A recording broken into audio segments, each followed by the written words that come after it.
Hello everybody, welcome back. Oh, look at that, there just pops clean up on my screen straight away.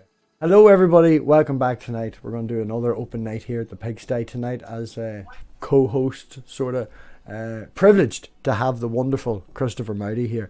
If anyone doesn't know Maute, would you like to give a wee shout out for yourself? And I will post your link in the chat. Indeed. That's not going to work because the bot's not working yet. So yes, Maute, go on ahead. Let everyone know who you are. Well, I am a former and present cult leader, and this is an opportunity for me to spread my word for the cult that I've been running, and you said I could be a cult leader! Plan B. My name's Chris Maute. I'm a bass player. Is that good? Yeah. Okay. And, I used to do some hangs online, and I still do.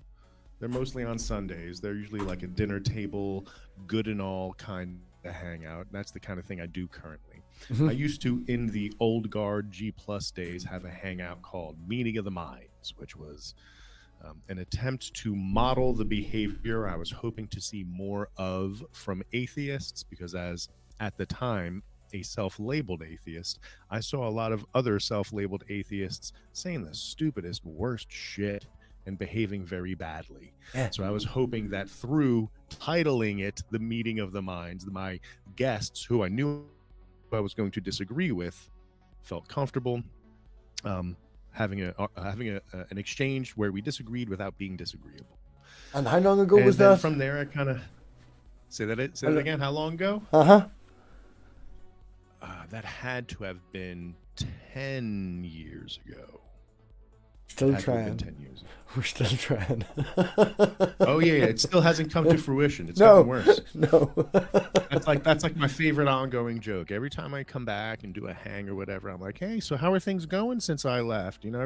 Everyone is able to have adult conversations, good faith, level-headed, right? Everyone's able to disagree without being disagreeable, right? And then of course, I do an interview with G-Man and it fucking goes off the rails immediately. Oh yeah, it's still streaming. I was posted a video or was live earlier today. I seen an alert go off. Going strong, But as we've discussed here before, Maute, so that's me. I'm also one. Me and you have the whole point of these is I've been looking to have you on as well because you would be very like-minded like myself, on the approach to conversation, more so going down the idea of why you ask a certain question over answering the actual question. You would have some sort of expertise, I would say, in psychology. So would you want to go down and blow your own horn there for your psychology expertise? Well, as far as the psychology thing goes, yes. So I'm reluctant to claim it as expertise, but the thing that I do, my day gig, is I manage a laboratory that studies the psychology of the sense of smell. And my part-time gig, one of my part-time jobs, is teaching psychology in the psych department of a local university. And so through that, I have more familiarity with the topic than others. My areas of expertise, the classes that I teach, are Intro to Psychology, which is very broad. It's the introduction to psychology, right? So it covers everything very kind of basically. And one of the things that I teach in Intro is that most people, when they think psychology, they think clinical psychology or counseling. And it makes sense that they think that because 2/3 of people who label themselves psychology are clinical psychologists or fall under the counseling or clinical psychology umbrella. But the other third is what I do, which is experimental psychology and educational psychology. So with that in mind, that is my area of expertise, is the more educational experimental side of things. I teach intro, I teach developmental psychology, I teach psychology of music, I teach human emotions. And that's my current course load. That's my area of expertise. The things I'm interested in are cognitive biases, the psychology of belief and persuasion, Hmm. And I still like to genuine, good faith conversation. Yeah, genuine good faith conversation. You're a wee bit choppy, Maute. I'm not too sure. But yeah, it's all about, as I say, if anyone does want to join, we're going to open it up now in a wee couple of minutes. Just want to get an intro for Maute for the people who didn't know. If you join, you agree to the rules. All right, the rules are in the description. Also, Chris's link should be in the description as well. No ranting, no over talking, no butting in. We'll be slamming it down, keeping everything right. So I can see we've got Fabio there. We've got Athena. We've got Godless Girl who's turned up. We've got Dog. We've got a few great people here. Dog and Dorps there. And Wildheart, thank you very much for joining as a member tonight. Appreciate that. So, a little pork scratching. We've got another pork scratching. Oh, let me see. And as I said, man, we are aiming for genuine conversation. There's no point in coming in with stupid questions. There's no point in coming in with memes or meme questions, as I would call them, because you'll just get kicked. You know, any bullshit or anything like that, you'll just get kicked. Genuine, actual conversation. So, I think. Yes, please. Is this connection a little better? We have like 2 different lines. That's for way Wi-Fi better, in the man. house. Way better. I can now see the pores on your face and everything, and the fans moving at top speed. You look glowing. Good. Let's do this. I have no idea how this is going to go, but we'll try that. Right. So there's the link. I seen Raging Atheist is here as well. So we can hold. I'd like to keep it at 6. We can hold more, but I'd like to keep it at 6. Once it goes past a certain amount of people, it does get a little out of control. But as I say, if hello. Hello. Hello. All right. Athena. Godless Girl, you're muted. Do you prefer Godless Girl or GG or what's quickest? What's easiest? Godless. Evening. We've got Hi. Dog. Both sound hard. I'm usually really aggressive in these kind of chats, but I'll try. Well, yeah, aggression's. There's no need for aggression here. Just simple. There's no need for aggression. Are you a theist then, I would assume? Non-theist? Me? I'm an atheist. Well, then why would you get so aggressive with other atheists? I don't like the dishonesty of my fellow atheists. Have you any... I actually spend more time online attacking atheists than I do theists. Well, would you have any questions or have any critiques? What dishonesty does an atheist have to you, Godless Girl? What did you say? I didn't hear you. What dishonesty does an atheist have, in your opinion? Well, like intellectual dishonesty, I mostly mean. So, like, one thing that really rubs me is their engagement with presuppositionalists. I don't engage with presuppositionalists at all. I think they have really poor responses to them and don't even understand the argument. And they're like hand waving it away while being arrogant about it. What sort of responses do you think they have towards a question of something that they know does not exist?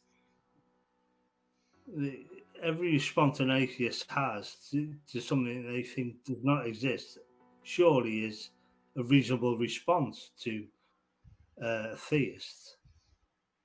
Why would you argue with that? Wait, if I don't think that they even understand the argument. Well, do you want to, rather than talk about what's happened in the past and what you've been through, there's me and Maute here, we've got Athena, we've got Dog. Is there anything you would like to ask us? Because I don't engage with presuppositionalists. I don't think it's worth any time and you're not going to gain anything. Absolutely. I don't engage with presuppositions. As we said before you come in, genuine conversation. I like to get other people's point of view. I want to find out why people believe or why people don't believe. What's your personal testimony that you've went through? You know, how did you come to your conclusions? Were you ever a Christian then, Godless Girl?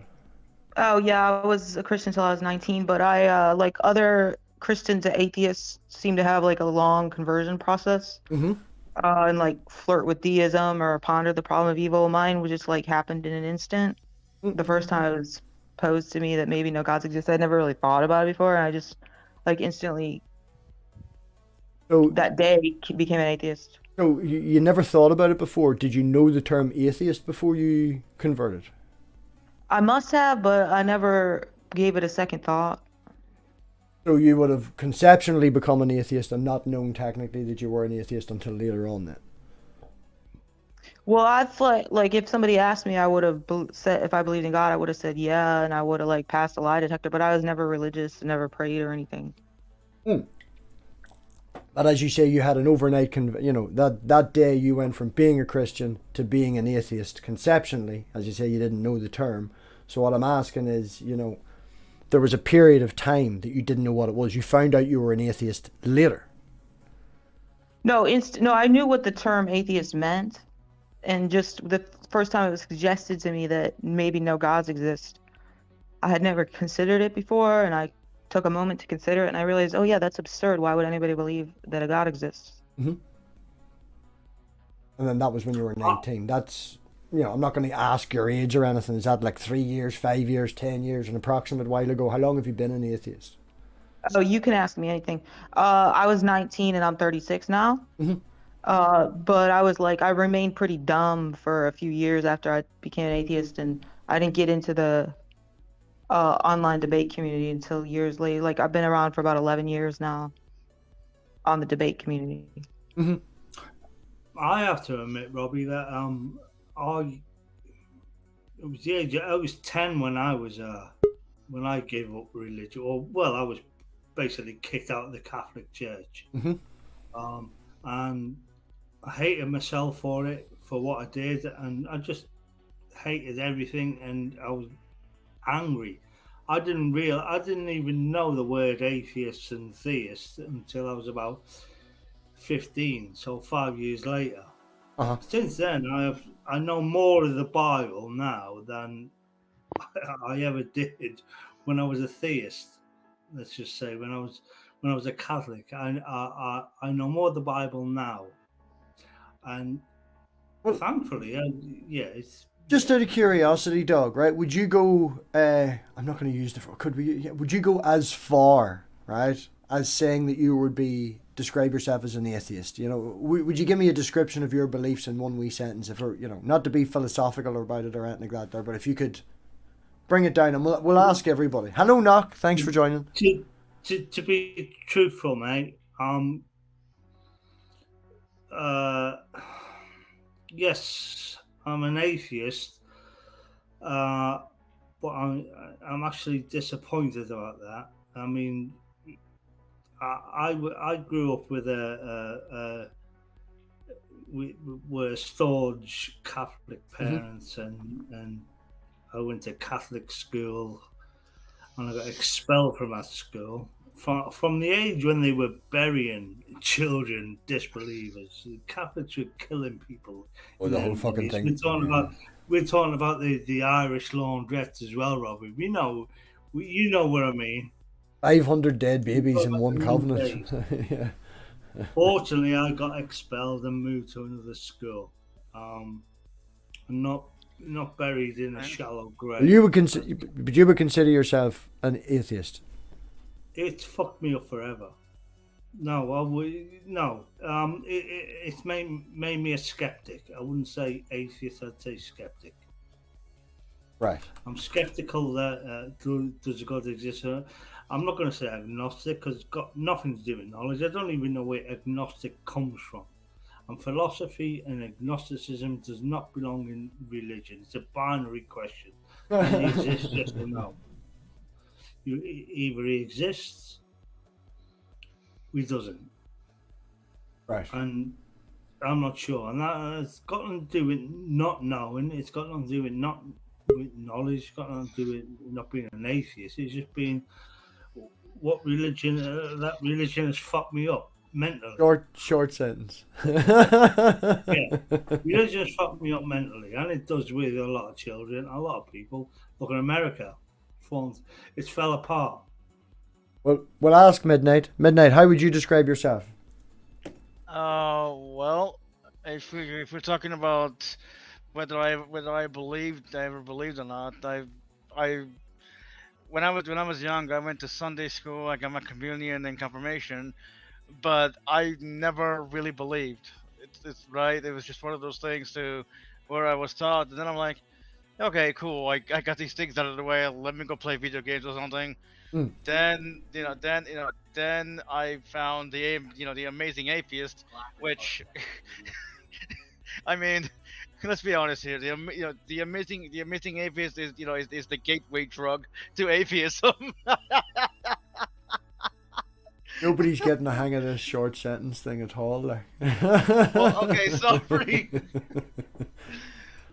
So what would Bottom you, line, I'm are you weird. Bottom line, spiritual? Are you an atheist? Are you agnostic? What would you just shed it out? Well, I would say I'm an atheist, but I am also spiritual in a sense. Mhm.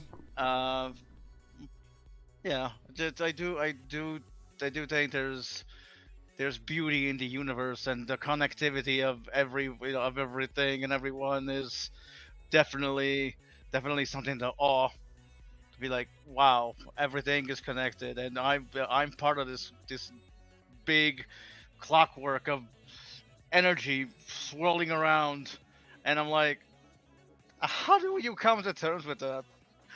It's like, Knock.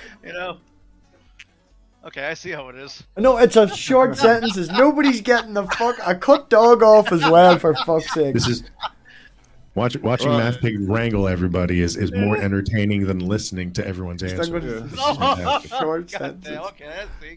Right, Knock. Absolutely. When it comes to control people. when it comes to belief, I'm an atheist. When it comes to knowledge, I'm probably more agnostic. Short sentence. There. Thank you. Maute. Yeah. Okay. Me, I would consider myself atheish.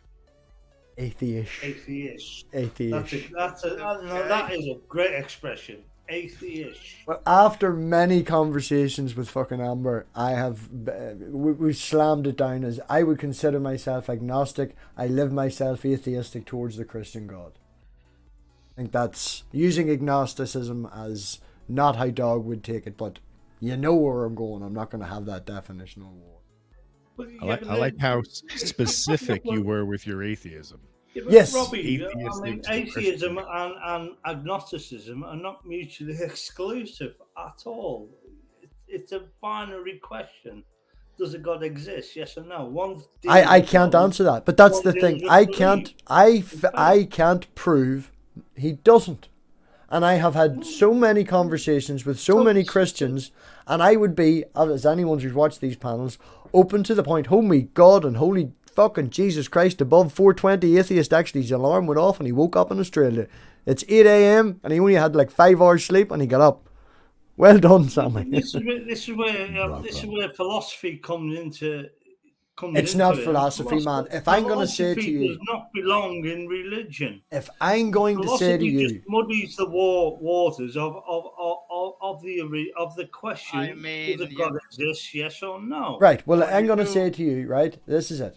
I can't prove no. I've had that many conversations with enough people that, the story goes, Godless Girl might not know this. My original name was Mathmagic Pagan. The magic in the middle being I've experienced shit I can't yet explain. That's the best way I use to describe that. And I've talked to people who have had personal experiences and shit like that. And some of them combine and we can throw that you used to be an alcoholic and you're looking for this hole to fill your, whatever, and all that. But they are convinced to a certain point. And I can't physically, no, I can't, man. If I'm going to say that I need physical evidence to see that God exists, then you need, I can't say that he doesn't. I just can't. So that's why I would use the term agnosticism, but I can't say yes and I can't say no. Here's a question. Oh. Is there anybody here who thinks they have evidence that God doesn't exist? No. Does Detroit anyone have Lions. that kind of strong atheist position that Well, that I have would like to evidence justify? that God doesn't exist. The Detroit Just Lions about- is pretty good proof that God. All right, hold on. Everybody's talking. Everybody's talking. Doug, you got a wee quick second because you've talked loads. We're going to give it to Knock and then I'm going to bounce it over to Godless Card. Go on. Right. Knock.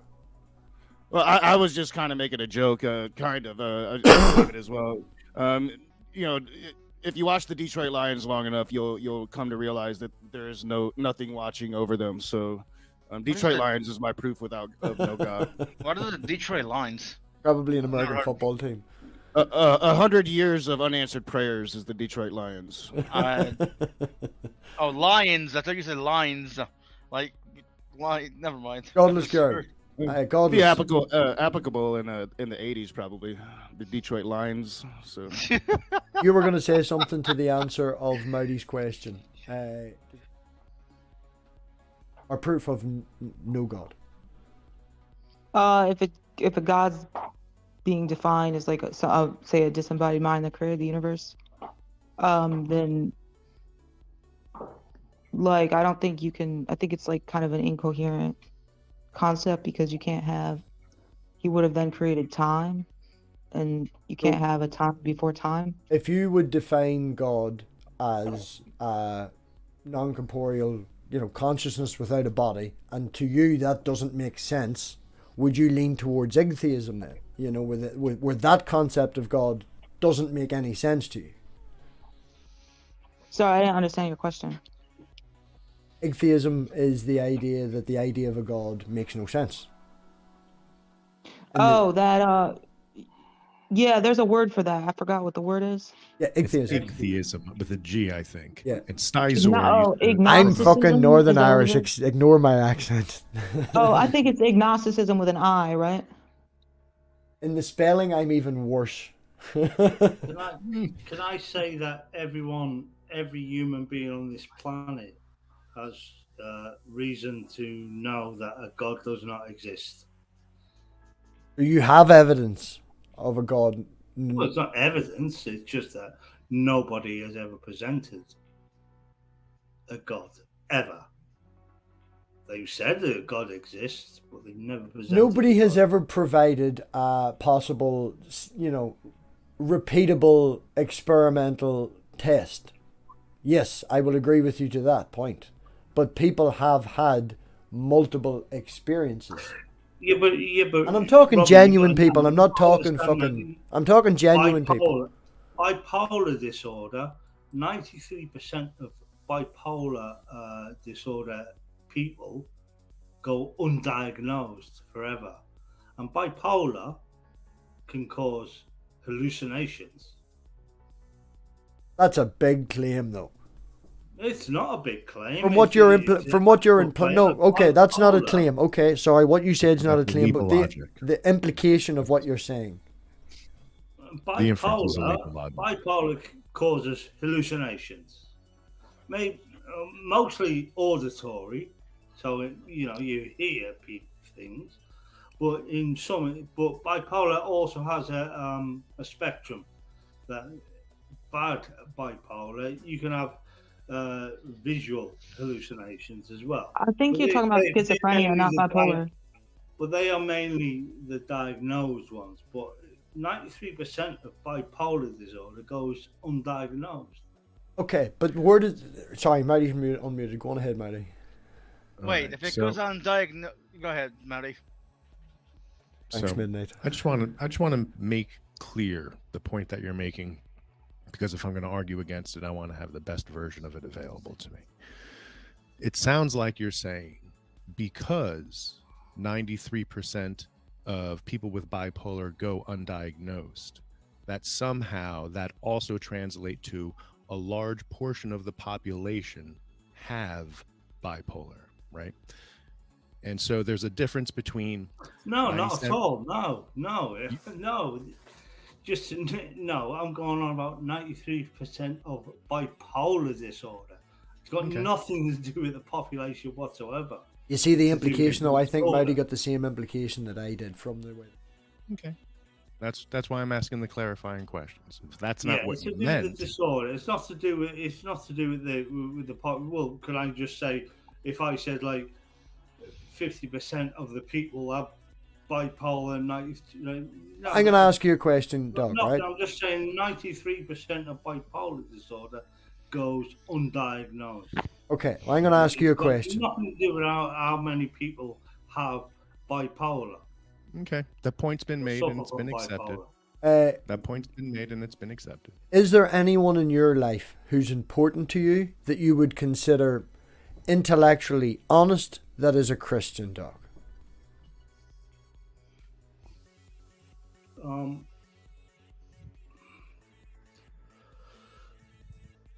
I sort of disowned my parents. I thought I did think they were honest once upon a time.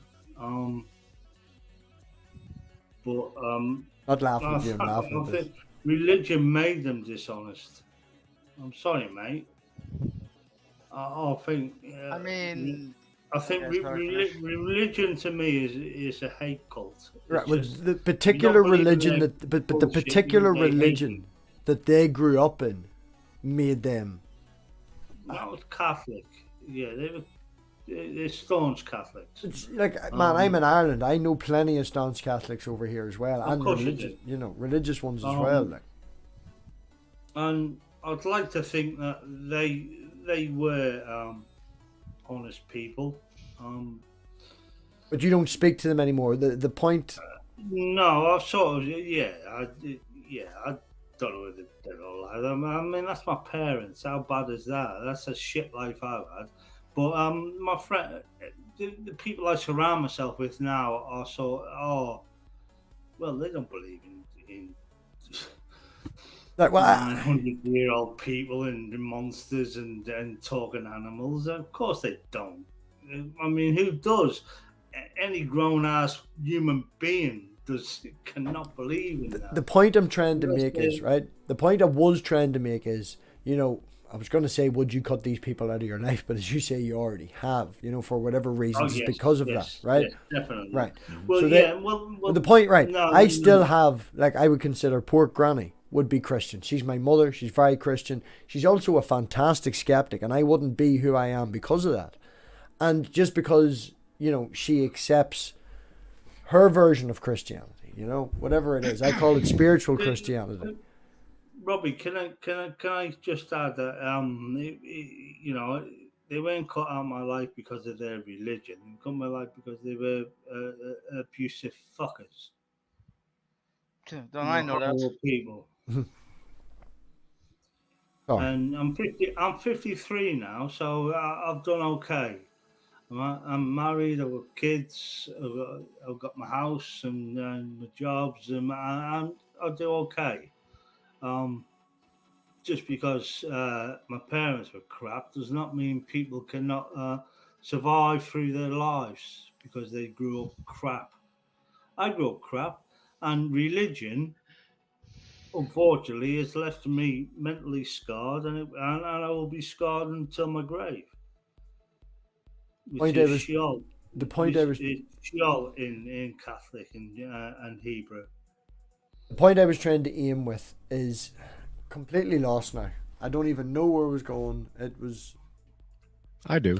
Thank you, Mike. So we're just talking about people Let Marty have a wee go, dog. Yeah. So, as I remember, you were asking, one of the things that you asked was, Dog, you were mentioning like people can't believe, like talking animals and stuff like that. And MathPig had brought up the fact that, hey, but people do have these experiences that facilitate their continued belief in Christians. And that's when you brought up the bipolar example, which was a little confusing considering the question asked.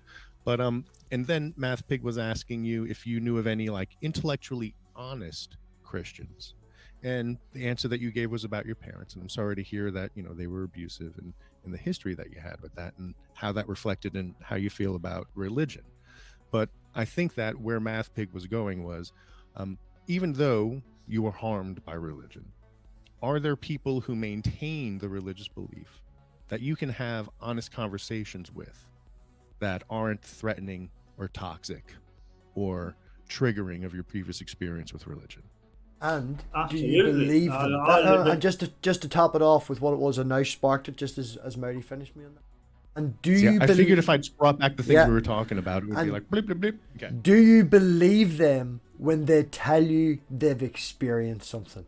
Do you just turn around, like if someone in your life who would have been Christian turned around and said, I experienced this, you know, do you believe them? Or do you just look at them instantly and dismiss it? No, not at all. I've always been open. I think this is why I get on with the trans community and things like that. Although I don't understand the 100 sexualities of people, I accept people who what they say and what they do and what they're involved with, and I just get on with it. But I still go to church. Right? Yeah. Wild art. Yeah, Thank so you I for meeting, have mate. this 3 month. Yeah, just giving you a minute. Yeah, right. So I go to church at least twice a month. I live in a tiny village in the middle of Norfolk. Yes, but the And point I'm trying to get to, I before we use lose it church again, as a Doug, social- if we as a tangent social off, activity. I don't want to tangent off again too far. The point I'm trying to go with, I can't say that God definitely doesn't exist, because the people I talk to who are intellectually honest, who have experienced these things, are genuine.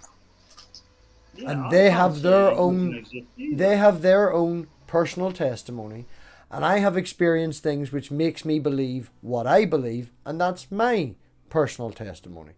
And when it comes down to it, we all have presuppositionalists. We're all, when you get down to it, it comes down to personal testimony. It comes down to faith. Some people have it, some people don't, But when you're having these conversations with people, if someone you know, someone you love, someone you believe is intellectually honest, tells you this, you don't dismiss it. So if you don't dismiss it, do you think they're just crazy? Do you think that, Would you? you say you're open. that- So what's the options, say- right? I'm asking you what say- I'm asking what the options are, right? You're not going to dismiss it. So the options are they're crazy, it happened. If bipolar, it happened. I'm asking you, what is the other options that you're open not to? atheism? I think that's atheism to a T. That it's there's no answer. There's no yes or no answer. Exactly. So It's that's just why like, I sit the way I do. But would no, you say? if I Would could, you say people like? Would you say people like Robert Tilton or you Ken Copeland's? Would you say they are intellectually honest? No. No. But you cherry pick some horrible Robbie, you're examples. talking about theists now. Robbie, you're talking theists. You got your Kenneth Copeland's, you got your Robert Tilton's, you got your Ken Ham's. The whole you got point. your- No. This is a whole you got- tangent. what's This is that a other whole. fucker with the dinosaur, the Dr. Dinosaur guy. This is a Hold whole. on a Ken second, Hogan. dog. I know. Hold on a second, brother. I think I know Would who you it is. say I'm just these wanting to are make sure. Intellectually honest people. XSplit give it away that you might be who I think it is with the name and all the rest of it. I'm just making sure. Yeah, there you go. Perfect. Thank you very much. drop me if you need to as well. Okay, happy enough. Right. No, the point I was just really simple point is you say that you're definitely an atheist and that everybody understands it because blah, and I said to you that if you know these people and they're generally intellectually honest and all the rest of it, and you said you can't dismiss it and you would be open to it. So it's a contradiction if you understand what I'm saying. At the very start you were definitely not, but with people you care about who you consider to be intellectually honest, you're I've open never to said it. I'm definitely an atheist. All I've said I don't. I can't believe the premise of what I know of a God, of what I was taught of a God through a child, through the Noah and then the stories, and through the Catholic Church. All right. So I'm I going to take suppose I this call moment. myself an atheist. Go on I ahead, call Marty. myself No, an give atheist, Marty a chance. but- Give Marty a chance. No. Yeah, Doug, I mean, you've done a pretty good job explaining your position. I think I think that you've done a very good job explaining your position. You were asked about your atheism, and you give a lot of good examples about why you stand where you stand.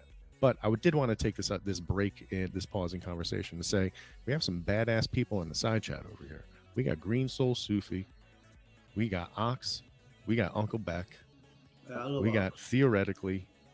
I love Theoretically. Yeah, really good people. We got Only good the people best. here. Only the best Good turn up people. in the stay, I'm man. loving it. And who just joined us? None other than Spackle. Hey, how's it going? Spackle's good. DOG, We agree. you mentioned something that caught my ear. I would say but ear. Were you watching from the start, Spaggle? I wasn't watching from the start. I kind of rolled in a little late, so I apologize. But No. I noticed- Just I was just wondering. How dare you? I noticed that you said something about like you couldn't mention a theist that was intellectually honest, and I was wondering if it was because and you can clarify, say yay or nay or whatever, but I was wondering if it's because you believe that it takes a lot of mental gymnastics to believe that there's an existence of a god, therefore it's dishonest to have that position to begin with. Is that why? I didn't mention all theists aren't intellectually honest. I said that some theists all theists are intellectually dishonest. And I named a few people like your televangelists, but I mean, I've got a woman vicar in my church, which I go to. I go to once, twice a month, because I live in a tiny village, and it is a good place. It's a good place to meet up with people in the village and just catch up. Mm-hmm. Yeah, it's community. She knows. And I love that. Actually, that's my favorite part. That's my favorite part of what you said so far, Dog, is the fact that you go to church, what do you say, like twice a month? Just for the social component. Well, maybe twice, maybe once, maybe once every 2 months. That you do it at all. I visit I church. think is fun and impressive. For an atheist, I visit church more than most atheists. Let's just say that. But if you go to church once a month, you go to church more than many religious people in my family. True. Yeah. I'm not even at once a month, man. And to be fair, well, we're not talking about America. We're talking about English church. We're talking about the Church of England now, and they're sort of accepting of anything. You know, the Church of England will marry gay blokes, and will and accept trans people and anybody. The Church of England is quite progressive, but it's not like the American churches or the Catholic Church, and they'll progress with life because they know that's where the money is. The money is progressive, and that's all church I see church as it'll be interesting. Church is the biggest business on the planet. It'll be interesting to see how progressive, what Catholicism looks like in 50 to 100 years from now. Well, bear in mind they were a few years ago they were apologizing for Mother Teresa. Well, if I can just sort of bounce back on topic, I would consider Spackle intellectually honest. Spackle, if I can't, Steelman, you would consider yourself a theist or some form of a Christian, yes? I'm a classical deist now. So I would be somebody that really likes Jesus and thinks that you can live the way of Jesus, but I think that God rarely interacts. Ah, that's very similar to my mum. So maybe not But spiritual. Jesus. Hold on, Doug. You've had loads. Hold on, there's loads of. I would spiritual Christian would be my mum. I would that's quite classic. With the whole belief in Jesus. Don't need to go to church. God never does fuck all. God rarely interacts. Yeah, there is sort of a line of where theism starts to kind of head towards deism, and deism kind of heads towards theism. And I say classical deists so they don't surprise another Christian, because otherwise they get all upset. Okay, so now I just say it up front. Okay, here's a question for you, right? Have you, where you are now, landed on that because you've always been a Christian and you've realised from talking all this shite with all those mad fuckers online that you can't prove X, so you've stepped it back a bit to where you can prove from a philosophical point, or have you got there naturally from existential crises and this, that, and the other, and a personal experience? That's a really good question. So, I would say He's good at that. Yeah, it is a very good question. Want to know what? Maybe one a stream. I find that I got to where I was based on both personal experiences and internalized critique. So, as somebody that's a Self-awareness. theology nerd and really dug into all the theologies and all the possible explanations of why God set up the world the way he did, all the salvation viewpoints, all the, everything, just really been into it deeply. I found a lot of conflict there. So internally, there's a lot of conflict. Externally, the problem of evil, but that is also an internal conflict within me. So the problem of evil is something that I've always struggled with as a theist. It didn't take an atheist to introduce me to it. I knew what it was before I knew the name, because I've always struggled with that. Why would a good God that interferes, with the daily doings, and how can I call this God good? This God allows gross evil like rape, genocide, 3-year-old suffering and dying of bone cancer, things that are just horrendous like that. That's where I've always internally struggled, and I've struggled like that my entire life. Killing babies with AIDS. Yeah, so like that's not anything that's aha from the internet. That's something I've always kind of dealt with myself. And so I guess for me, like a deist God, I know that a lot of theists go, well, your God's impersonal and unloving and cold, and he's like a deadbeat dad and all this stuff. But their God is culpable. I'm just saying. I mean, take your pick, right? You see, that's why I'm agnostic and atheistic towards the Christian God specifically, because it's very contradictory and Spackle, you do understand that Jesus, even in the Bible, was a renowned criminal. Well, he was crucified for being a criminal. That's all. That not all criminals are bad, right? You can be thrown off a building just for being gay. You could be a smooth criminal. Was Jesus gay? Michael Jackson, give us a riff. Go on. I'm saying not all laws are moral. Are you saying Jesus no over talking, dog. Let's Spackle finish. Oh, I'm saying not all laws are moral. Yeah, and Jesus. Dog, please, dog. Don't overtalk me. Don't overtalk me. I will never overtalk you, Robbie. That's why I've shut up. He was killed because people called him the king of the Jews. That's why.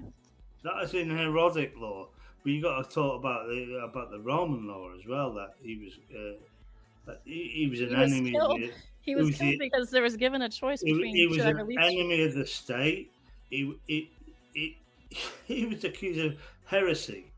Mm-hmm. So this tees up the question that I have perfectly. The question that I have is a psychology question, and also knock on midnight. Feel free to join in and jump in too. Jesus was a fascist. Not dog. Hold on, dog. He was not. He was the lead singer of my favorite rock band. You like Jesus Christ? Convince me otherwise. Because I don't. All right. So well, why did he have a Mexican? Ask your question. You're done for a hot second, brother. You're done for a hot second. Artie, ask your question. So the question is, the thing that you guys are talking about has to do with belief, right? One of you believes that something happened or that the laws are a certain way. The other you believes a different thing. In philosophy, you need to kind of disentangle belief from knowledge. But I'm here to tell you something. In psychology, all the studies that look at the brain and that look at belief and that look at knowledge, they look exactly the same. So this weird philosophical obsession of trying to tease apart belief and knowledge is navel gazing from a psychological perspective, because your brain accepts your beliefs as knowledge very, very quickly, right? And the quick anecdote that I use is I'm afraid of heights.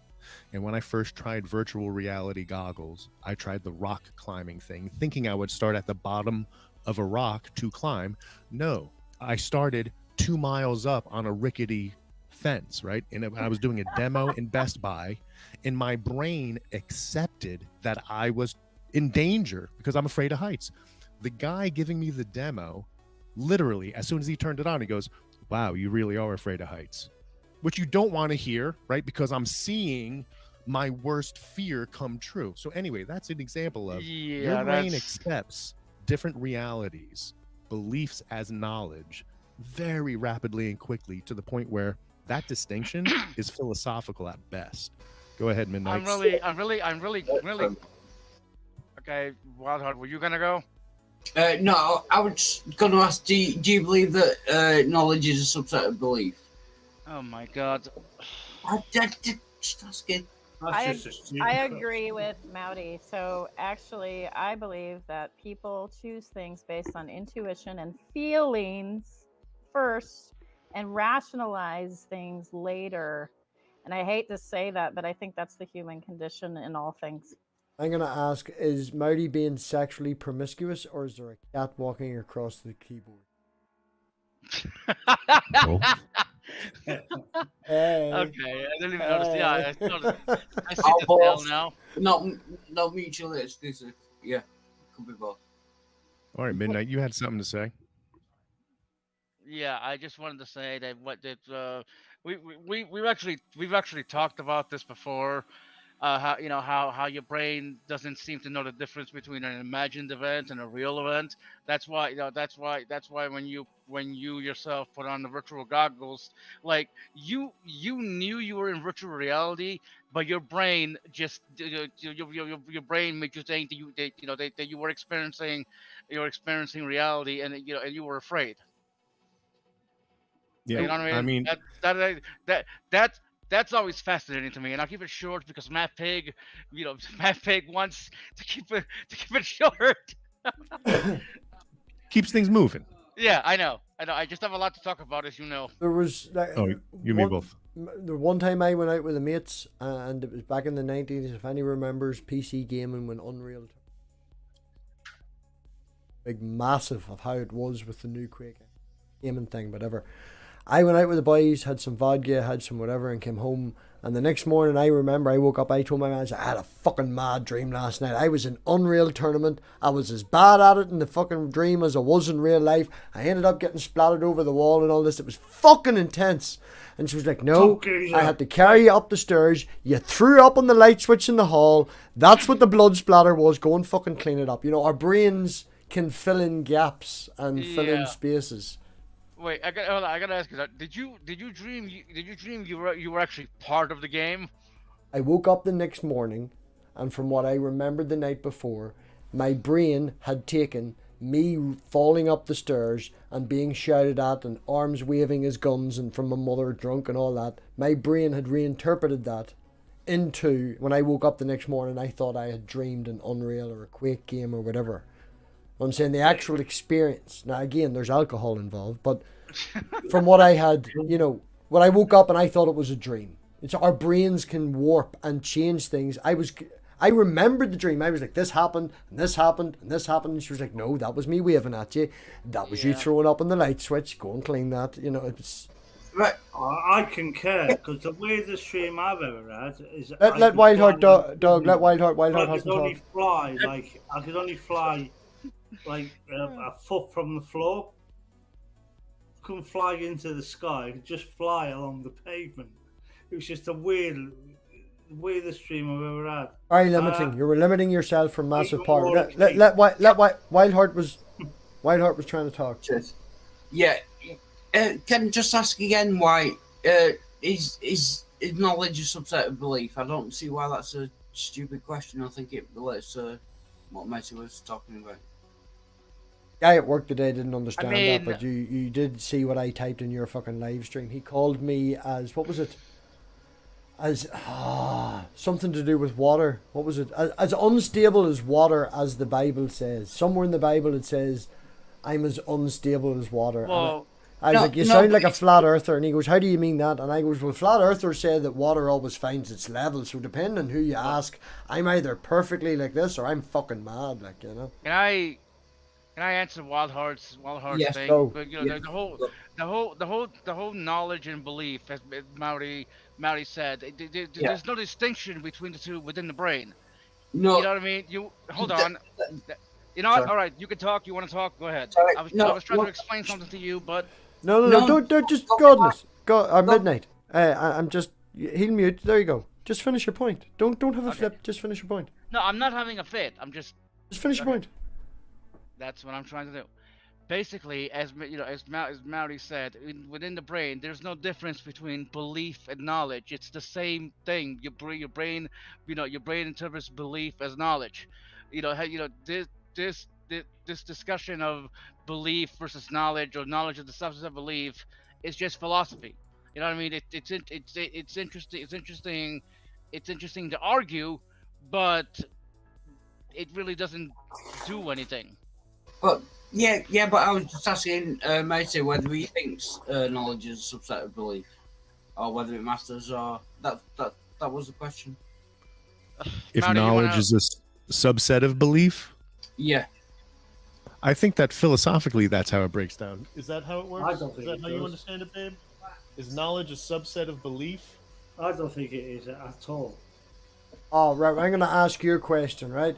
Say for Hold on, I got the oracle on the couch right now, pondering this question go. as my reference. The oracle. Is that how it works in philosophy, or some philosophy circles, or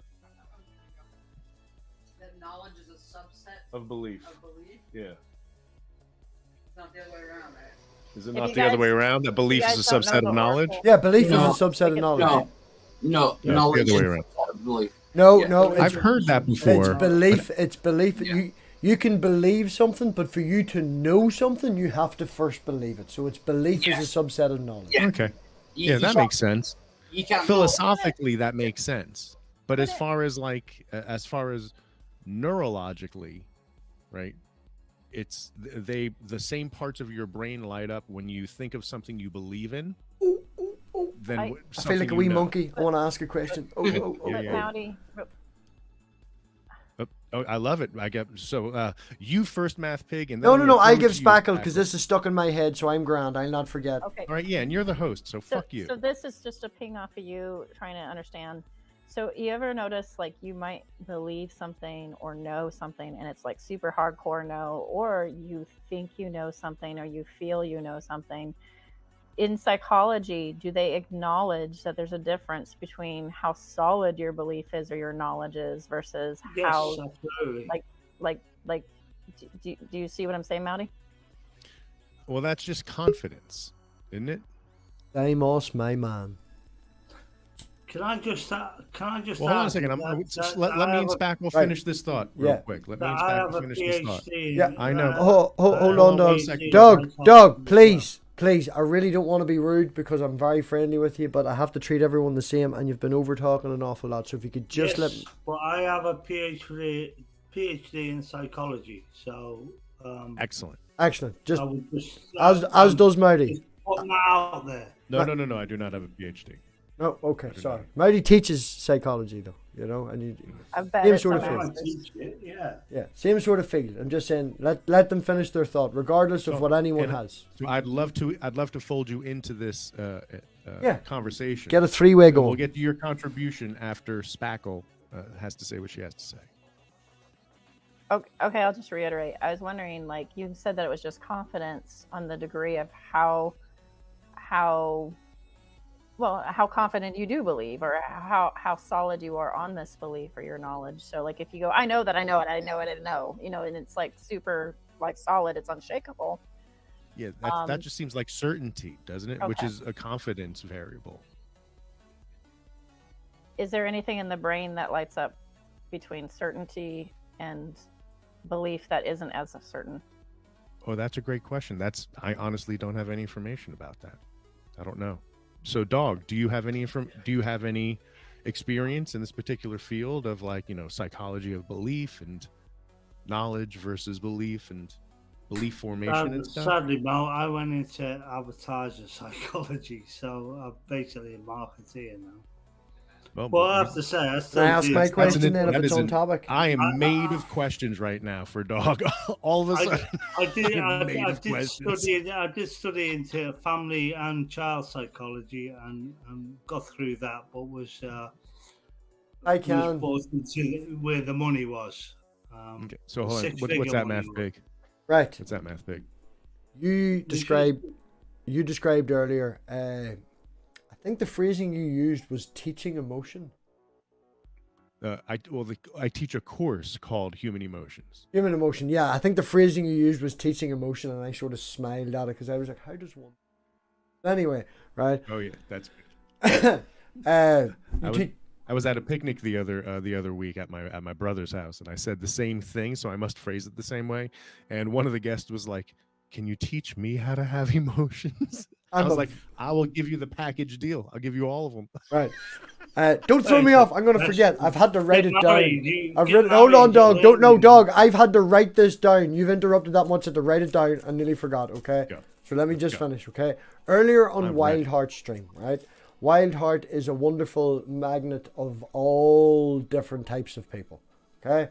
The fact that Wild Heart streams as much as he does, he's always awake when someone else is awake. You know, there's always an opportunity. So you get lots of different people, and you get the worst of the worst over there as well. Okay, you get silly little assholes like Jill, and Jesus is Lord. As we all know, he's always afraid. He now goes on to Wild Hearts called Stop Running MathPig, Stop Running from Jill MathPig, or all this shit trying to trigger me. I'm doing these open panels. He never turns up.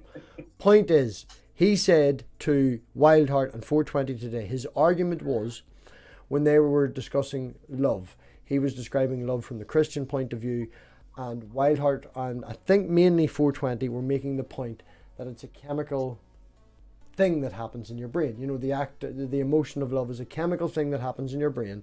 He then made the argument that dopamine's happiness, that achievement can still be had by drugs and, you know, an addiction and this, that, and the other, and all the rest of it. And correct me if I'm wrong, Wildheart, if you remember this, yeah? And what he was saying is, you shouldn't tell your wife you love you anymore because you're an atheist and a dumb libtard and all this shite and believe in evolution.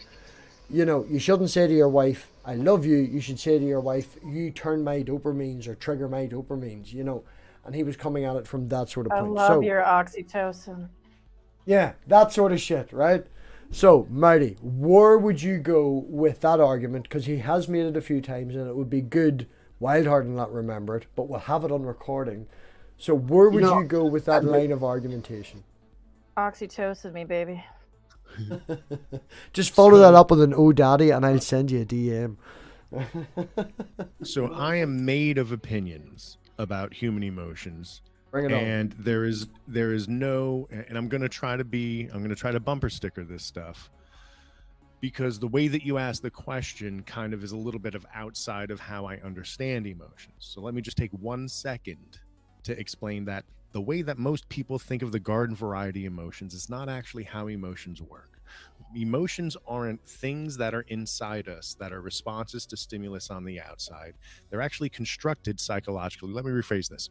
There is more and more evidence to support the idea that emotions, like memories, are constructed from subtle cues and variables that are available in the environment, and they are interpreted by what is called interoception, which is just a fancy word for appraising your bodily state at any point in time, and taking the environmental cues as context to interpret what is happening in your body. And that construction psychologically, based on past experiences as well, is what emotions are. And the labels and categories that we think of them as, because we think of them as if they're apps, like, oh, when that stimulus triggers the response of anger, the anger program is now running downstream where I make this face and my voice sounds like this and my posture is like this.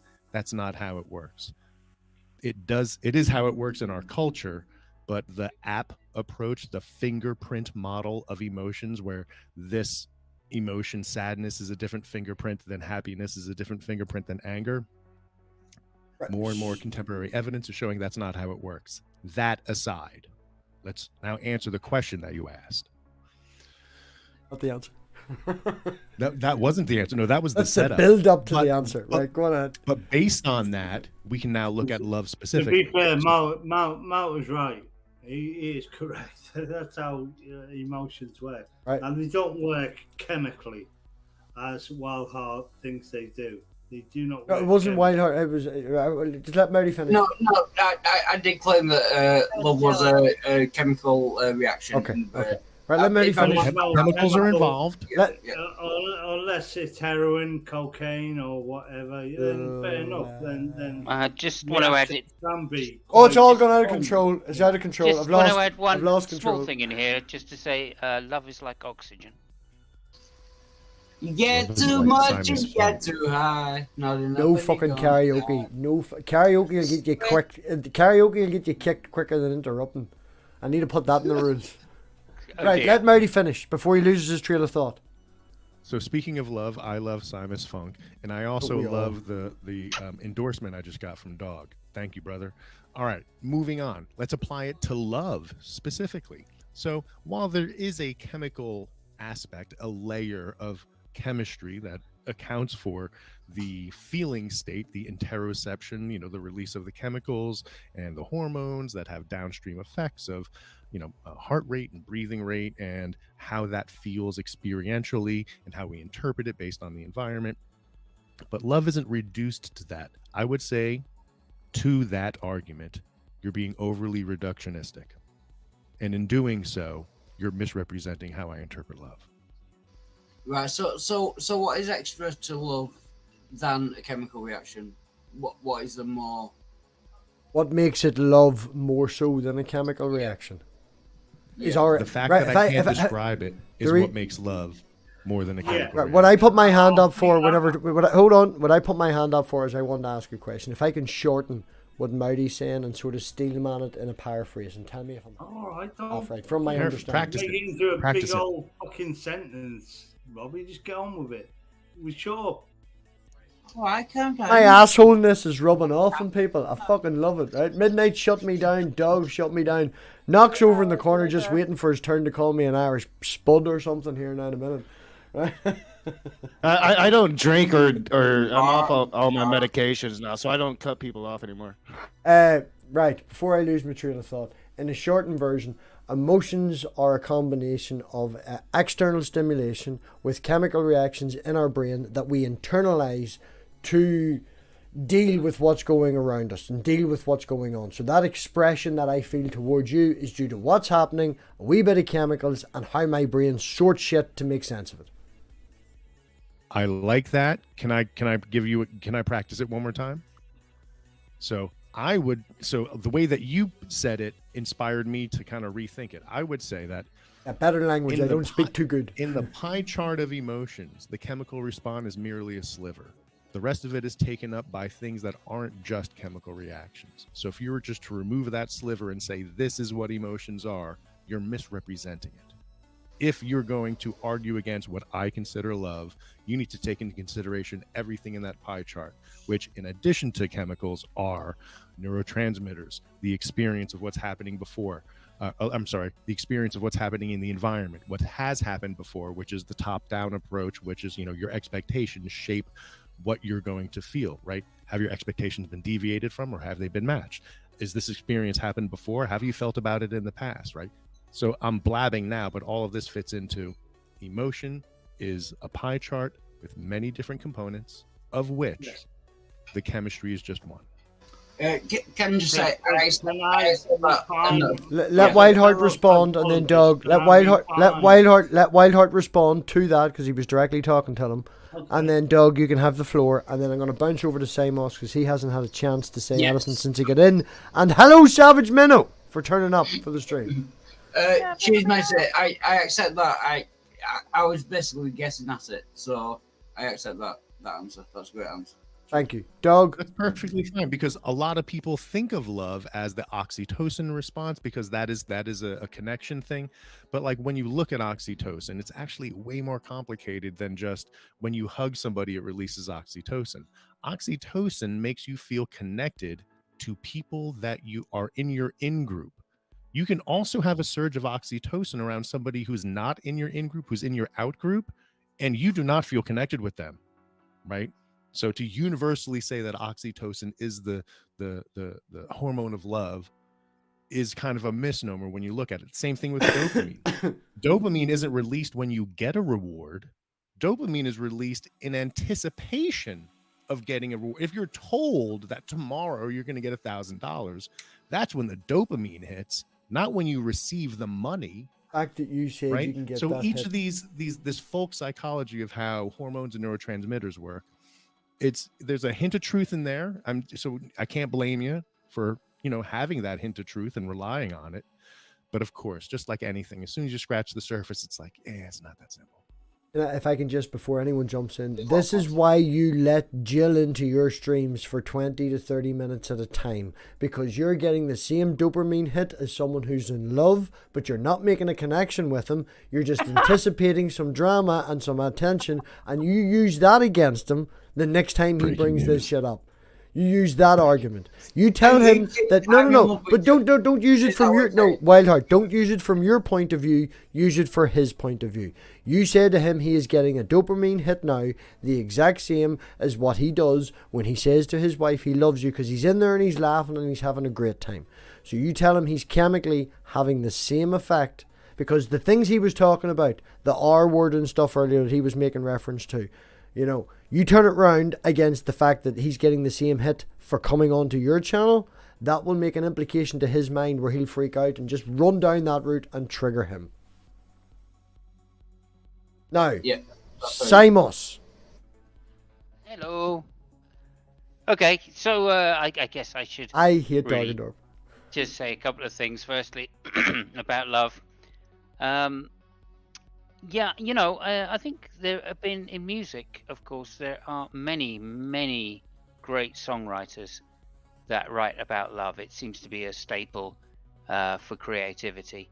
And I think that tells you something about the importance that it has to humankind and the ability to move forward in many, many areas, in creative areas, because everything we do in our life is touched by creativity.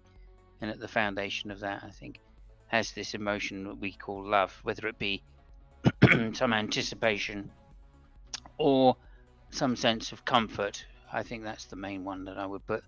So, I'm think of many things. Firstly, I was thinking today of John Lennon being asked when he came back from a holiday in Spain with Brian Epstein whether he was a gay. And this is in the 60s, so of course it was illegal.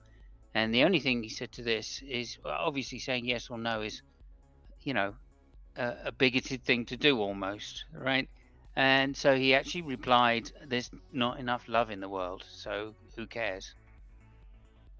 And I think there's something quite profound about saying that one of the things which keeps us together as a human race and society, and as a group of people even in this room, is a feeling of love.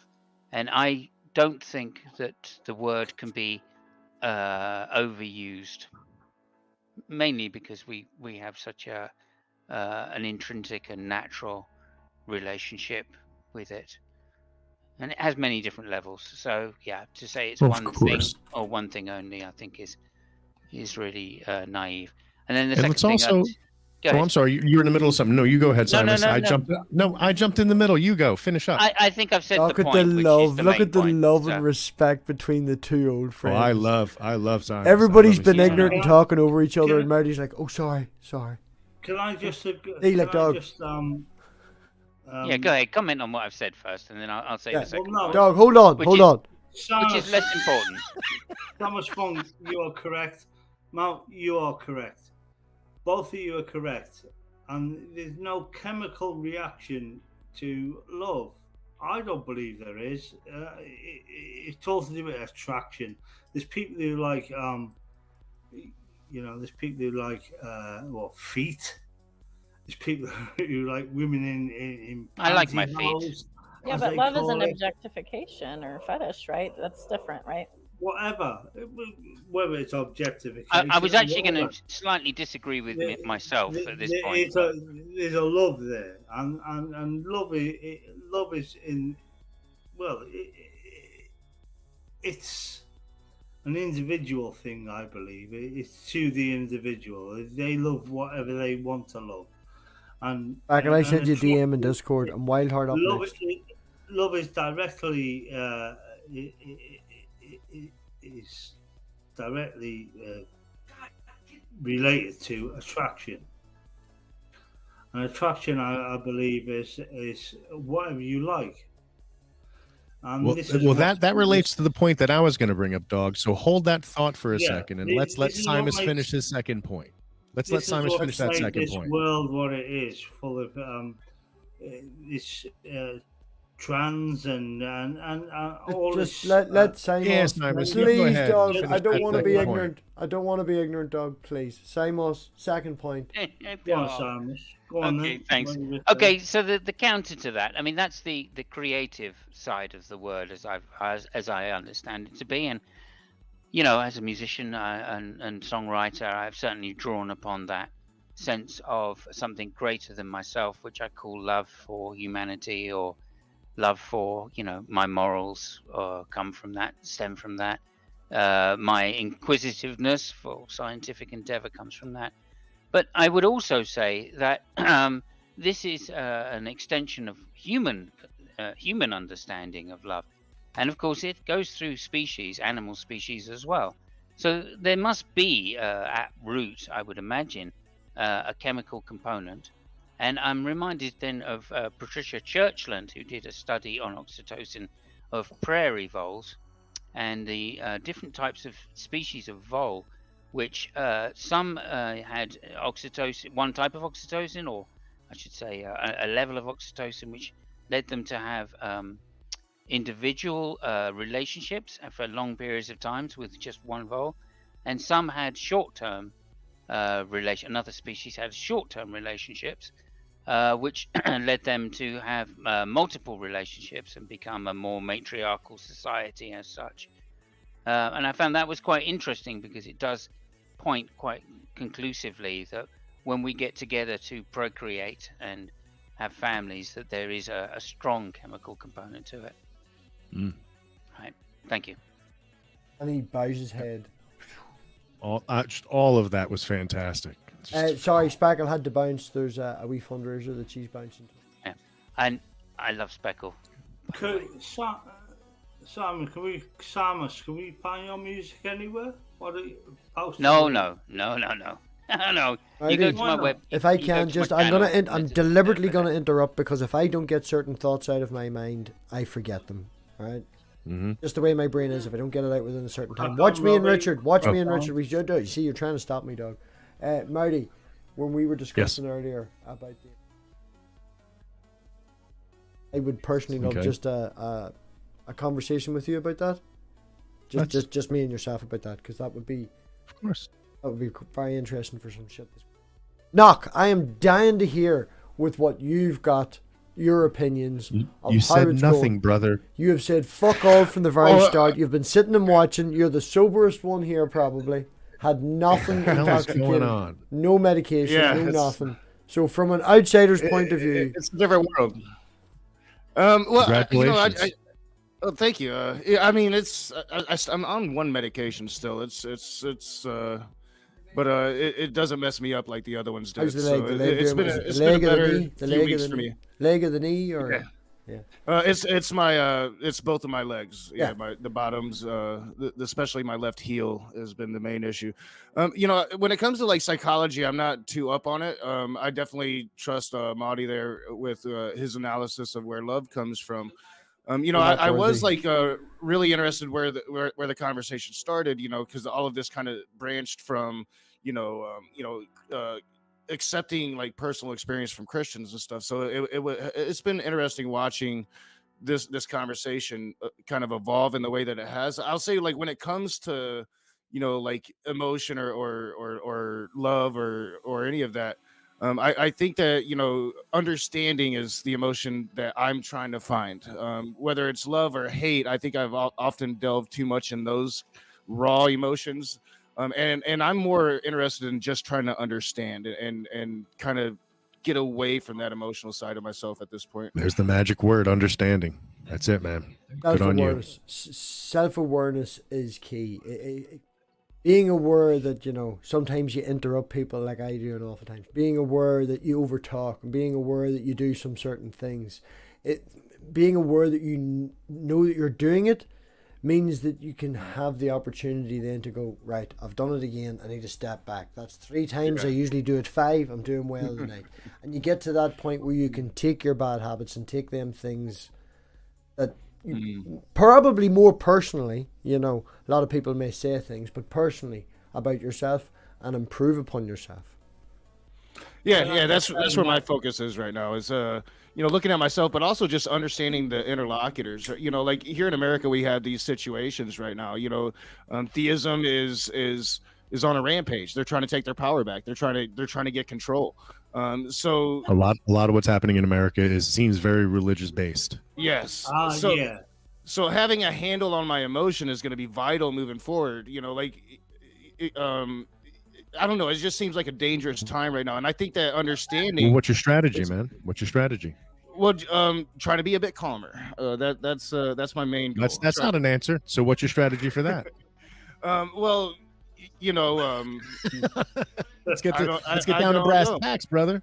Can I just say I've been on Dog just wants to say this one thing. Just Dog wants to say just this one thing. So I'm going to make a point about it before you say it. On a number of streams with Knock, and he is a totally calming influence on any stream. That makes him a twat. You know the same Knock that I know, yeah? But also makes America full of shit, and you'll be burning witches next.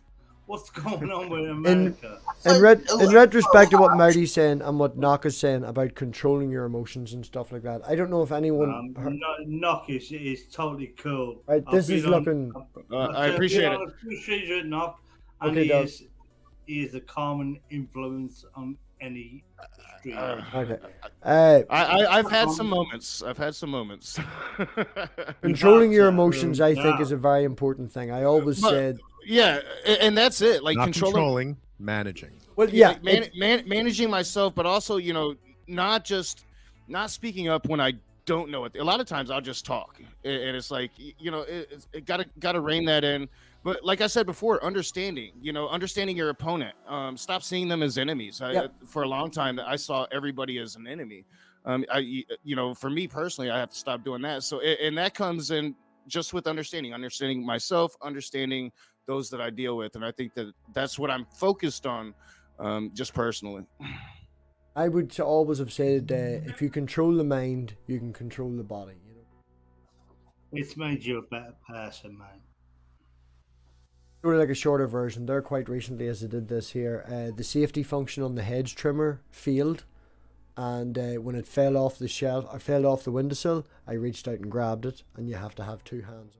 Safety trigger failed, and when I grabbed it, the fucker went off, and it sliced clean through. Now this is a week, 10 days. I'll see some bloody pictures where this looks like a cap, just sort of moving round about, and blood everywhere and all the rest of it. What do? You try and be calm. You control your emotions. My mum was like, "Are you all right? Are you all right?" Because she was here at the time. She drove me to the fucking hospital, and blood splattered all over, down the whole fucking top. She had to go change her clothes now.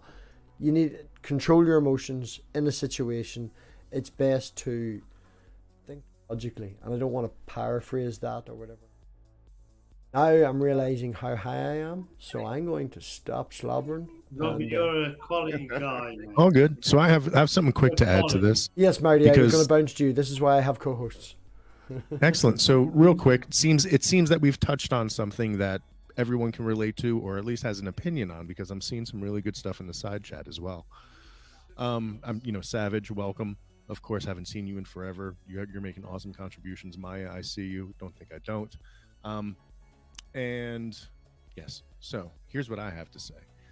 In managing your emotions, right? You brought up a really good example, MathPig, where a crisis happens where you have to kind of stay centered while you're experiencing pain embarrassment and I literally shame went and- back and got the hedge trimmer, unplugged it, put it into the house, picked up my smokes and closed all the windows before we left. And the two neighbours and my mum were like, we need to go to the hospital. I'm like, yes, but if we go right now with the windows open, when we come back, the dog's going to be gone. So calm the fuck down, let me fucking do this, and then we'll go to the hospital. Exactly. I'm not coming home and then having to look around for the dog with fucking my fingers look like... Exactly. So you were able to like maintain your calm in a crisis situation, but there are other situations where you can predict, you know, like things that you're invited to, right? Hangs that you're invited to, and there are very specific ways that you can Hold on, dog.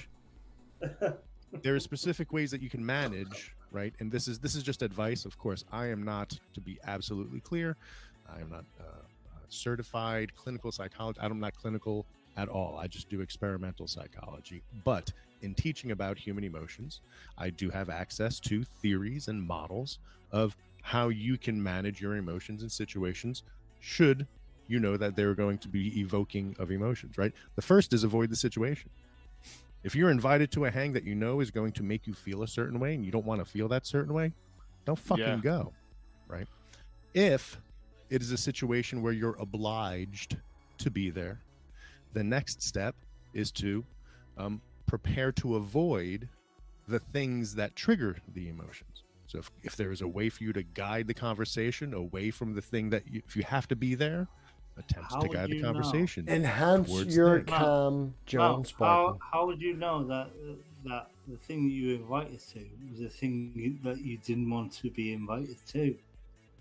The things that I'm talking about are specifically for things that you dread going to. How do you manage your emotions in those situations? Should they come up, right? And if you can't not go to them. I had to go to a nephew's birthday party. Didn't want to go to it because I know I went to this middle of the day party for kids with all the people I don't like. And I don't know if you know, like a playpen, where it's an indoor place and they just let kids go fucking insane in play parks and all that shit. You know what I'm talking about? Right? Oh, yeah. So I turned up to one of them. That made you a better person. Yeah, well, I turned up to one of them in the nicest fucking suit I had. And I dressed my wee daughter up in the nicest fucking dress that she had. Because everybody else was in tracksuits and t-shirts and jeans and all. Like, what the fuck are you doing? And I'm like, well, you see, after this, me and my wee daughter's going to the forest, going and walking up the river, and we're going to take some pictures so I can remember this day. Making a point of, I can deal with this because this shit has to happen for an hour, and I'm going to go spend 2 and 3 hours in the fucking forest taking pictures of my wee girl. Chase, just let me finish the story. Chasing Pokemon Go. We walked across the street. We even got dooted at by some car because my wee girl was all waving at them and all. Dressed to the knees. And my fucking cousin's husband said to me, you've got a fucking hot date afterwards or something. What the fuck's happening to me? I was like, is your fat belly jealous of the way I look? I'm sorry, but I'm going to go do this afterwards. That's how I dealt with that shit. See? And that is a situation where you knew you were going to have to go somewhere you didn't want to. And, you know, you did have the option of not going.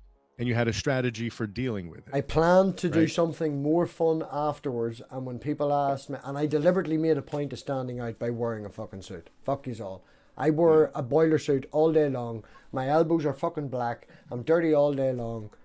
I'm on the lookout now for a white suit or a purple suit. I want something sticking.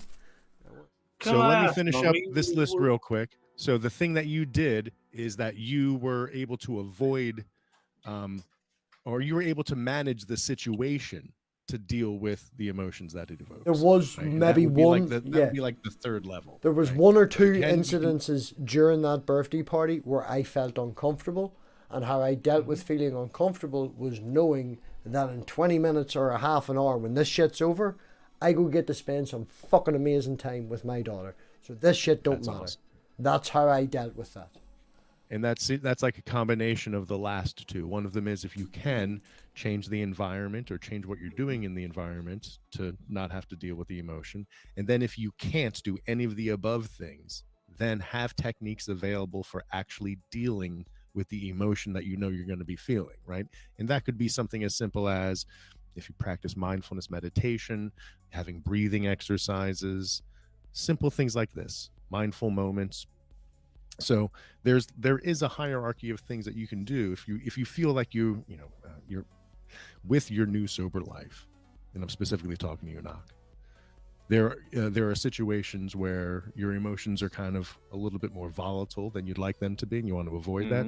There are methods. You can use this method. If you can avoid the situation, if you have to go, try to avoid the topics that trigger them. If you can't avoid the topics, then have ways of dealing with the emotions that are brought up. Yeah, and that's what I've been doing. Like, to answer like a dog asked, like how do you know the situations? Well, you have to self-analyze. You have to know your triggers. You have to understand what's gonna set you off, and realize that, like, as you said, like it came to a point for me, I was my toxic levels were so high just from the medication, just from drinking again, and all of this mixing everything together, that I had to step away altogether, and I just had to really start looking at myself. I had to start, all right, what are these things that are leading me to this? The last time I jumped on Pixie Storms for something that she said that I didn't like, and I'm flying off the rails. Why am I flying off the rails? Well, I'm drunk. I don't need to be drunk when I'm having these conversations, right? Some people can drink and have these conversations. I'm not one of them. I can do it sometimes, but you just gotta look. Listen at to Wildheart. Yeah, you can't be afraid. Yeah, so Pixie Storms rock. Apologize to it immediately. You can't Talking be about afraid drinking to and look at having yourself these honestly, conversations. basically. I'm interrupting. Sorry, shush. Let Knock finish. I'm just saying, you can't be afraid to look at yourself with honesty. Try to look at yourself like other people's are seeing you, and if you can start to do that, and really look at your actions, you can start to see those triggers that set you off. I'm not going to be perfect moving forward, but I think that I'm in a better place, that I can be a better interlocutor moving forward, and that was the goal. None of you asked why Robbie dressed up like that. Well, Robbie, why did you dress up the way you did? The reason I dressed up the way I did was for twofold reasons, right? Number one, right, I knew that I would be the biggest, best dressed motherfucker there, right? So I would stand out, right? And the reason for that was because they don't, that particular crowd I don't get on with, they're going to, I asked for a white coffee. I'm an old man, right? I'm fucking near 40 or whatever the fuck it is. I don't go to Starbucks. No, let me finish, right? I don't go to angry reaction. Right, no, let me finish. Right? Dressed like that. Right, let me finish to make an analogy of the reason you're asking me, so I'm going to answer it. Right. I knew that for whatever reason, there would be something for that group of people to go at me, right? They were going to find something. One of the things that they did find is I asked for a white coffee, which to me is steel jug. Simos is of my age and he's over from here, right? And maybe Wildheart as well. You get a steel jug, you go over to the wee foamy thing, you put milk in it, it foams up, you put it into the cup of coffee, and you can cool it down with a wee bit of coffee. If you're feeling fancy, you might get a sprinkling of chocolate on it, right? That's a white coffee to me. So I go to the counter and I ask the young person behind the counter for a white coffee with milk, right? And he's confused. He wants to know if I want a latte or a cappuccino, or do I want some almond sprinkles, or would I like almond milk? And there's all these combinations shit. And I was like, I just want a white coffee. I don't understand what a white coffee is. Yes, I don't understand what a white coffee is. Right. Okay. I don't go to Starbucks anyway. Right. So this is the point. I went back down, and my mother was standing beside me because it's a family thing, right? And my mother was standing beside me when this happened, and she doesn't go to Starbucks or anything, but it was me that asked, so she was also confused. She was like, I don't know, a fucking white coffee. So the guy didn't understand. He's maybe 17, part-time job. And when I sat back down, me and my mum were having this conversation, and that particular group of people were like, do you not get out, Robbie? Do you not go to the Starbucks or whatever? Have you not had do you not know what a No! And fuck you, because that's like, why is 7 of you all pointing at me going, do I not know what a fucking latte is? They were going to do it anyway. The fact that I wore a suit and they did that the moment I walked in means that I can control the situation. So they're going to say to me, what's the crack with the suit? And the crack with the suit is, this party's going to be, And afterwards, I'm going to do something that's fucking way better. I'm going to go take pictures with my daughter in the fucking forest and the river.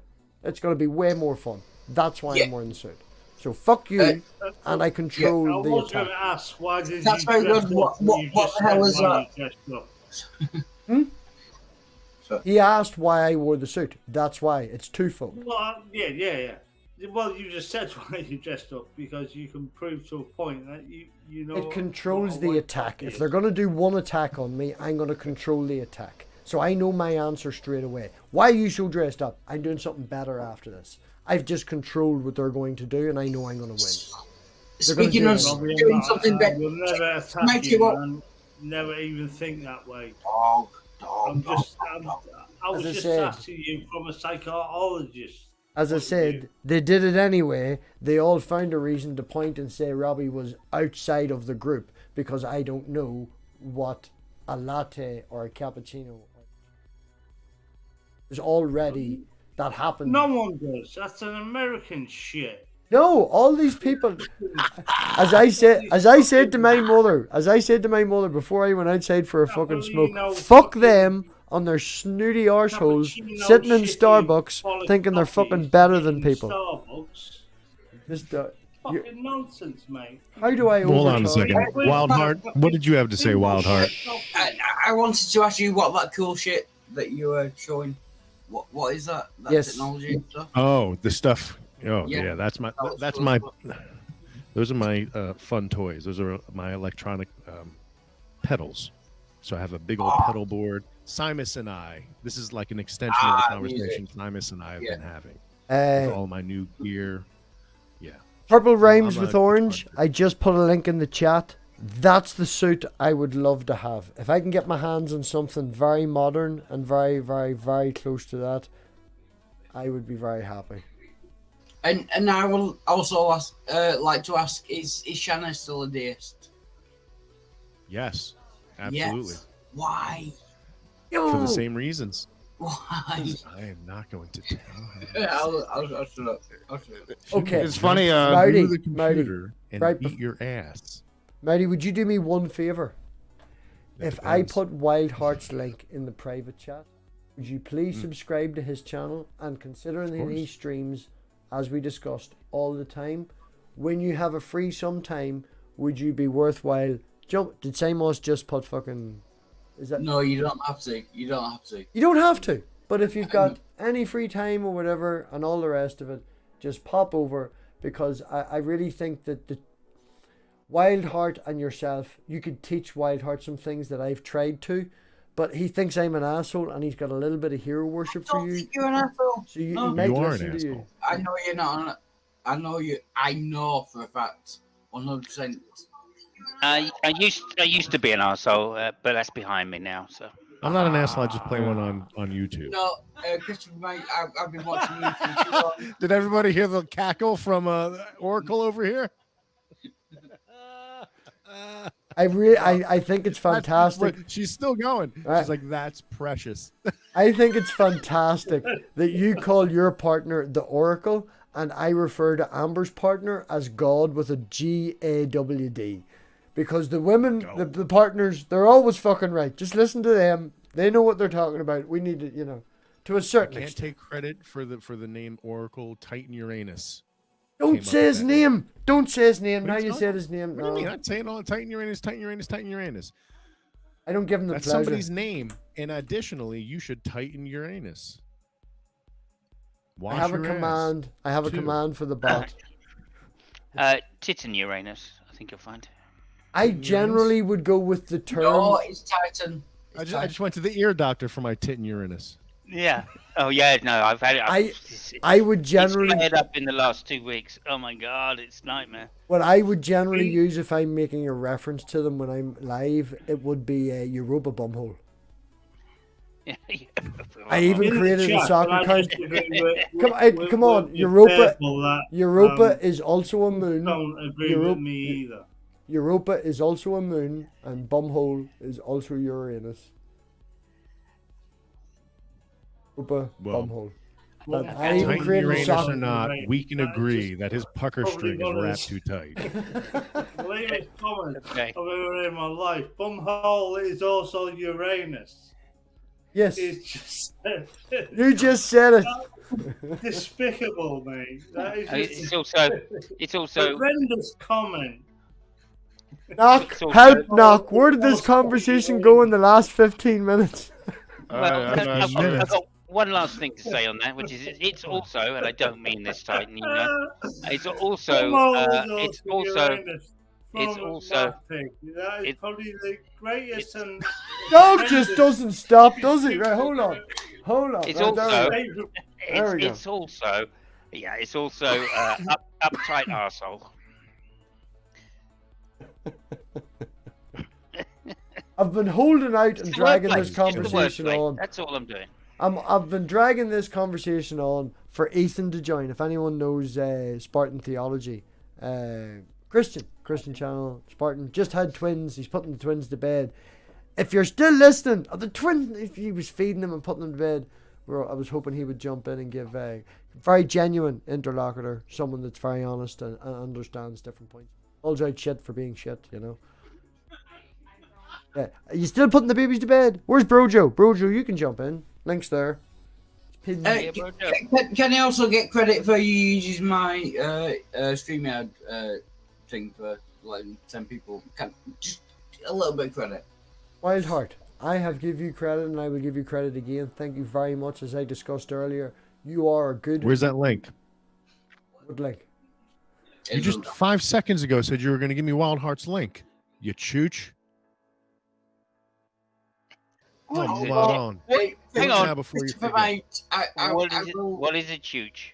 Can we just get a definition of what a chooch is, please? Because I've never heard that one Chooch. before. Chooch or jooch is Italian American slang for jackass. Wild Heart. Is that a Sunderland shirt you're wearing? Hey. No, it's Manchester United. Manchester United. Wasn't his Manchester United. Hey. Manchester United. Okay, the Man United top from the 90s is my fault. I've been looking at him and I've been watching him for 2 days streaming in the same top, and I asked him to change it for tonight. And can I just say, Christopher, mate, No, he wanted to say one thing, Doug.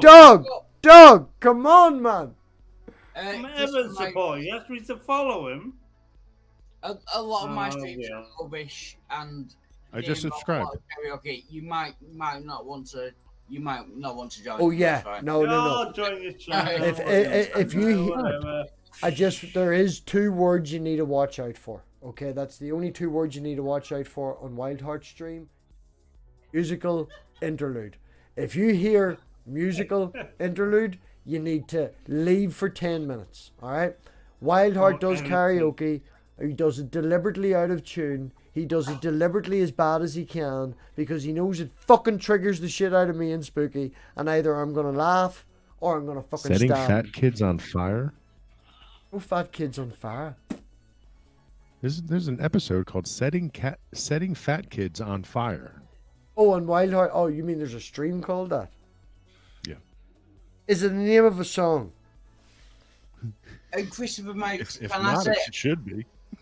Can I say I love you? I've been watching you since the New Covenant group. I've been watching you for like 10 years. Oh my God! Yeah, Are you serious? Yeah. This is what I said to you, man. This is what I said to you. Yeah. This guy works. Shanaku from not Shanaku. It's not Shanaku, is it? It's Shanna. Hi, yeah, Randolph in the chat, yeah, by the yeah, way. I'm a stalker, but you might want. Oh, that is hilarious. That you remember the New Covenant group with Dr. Jones? Dr. Jones. Michael Jones, yes. What we need to we do need is to just. wrestle. Marty, would you do what you did at the start? Would you just say what you said at the start as your very first introduction? Because I think it's relevant now with White Heart here. I'm the leader of a cult. I'm the cult leader. Oh yeah, I am currently and have been a cult leader. You're not. You gave me permission to be a cult leader. I think you'll find, Shanna, that it says so in the banners in Melty's Hangouts. I have banners in my StreamYard that say that I am a cult leader. Isn't every pastor on planet Earth a cult leader? Does that make you a cult leader, though? Does having... Well, every And- pastor and all I- priest, I believe, What is makes me a cult leader? I lead a cult. That would make What do you mean I don't? I have followers.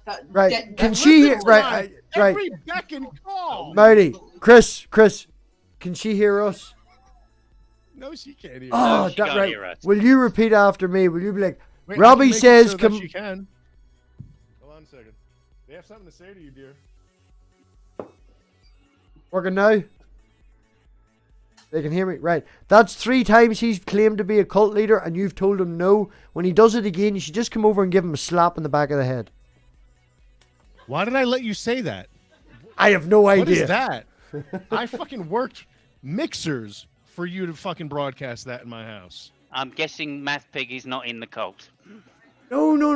I am in the cult, but the I'm. worst part is that he is. I am, but I'm trying to go for the leadership. I'm going for the leadership. Shh, don't tell Oh, him. it's that kind of cult. It's one of those. It's one of those. Klingons. Robbie, From Robbie, what I I'm wanna be in a understanding cult. of Marty's cult, it's based on the Klingon sort of religion lifestyle. You know, you kill what you eat, and you kill the leader. Strongest survives. Yeah. No, I That's it. think you'll find. I think you'll find the motto. I believe, and we wrote this down. Oh, there is a motto. Oh shit, I'm only new. I haven't got the handbook This yet. is Is official. is Klingon model. is feed the world. Do they know it's Christopher Maute time? Feed the world. Do they know it's Christopher Maute? Wow, That the sort of 80s. shit will get you kicked. That's just gone back Musical to, interlude. like what 30 years ago. Was it 30 years ago? He sang No, it was before that. Armadillo It was 40 today. years ago. He fucking 1988, sang wasn't it? Armadillo today. Oh my Yeah, 80, god. it was, 85. uh, I think you'll find 84, 85? 85 around there.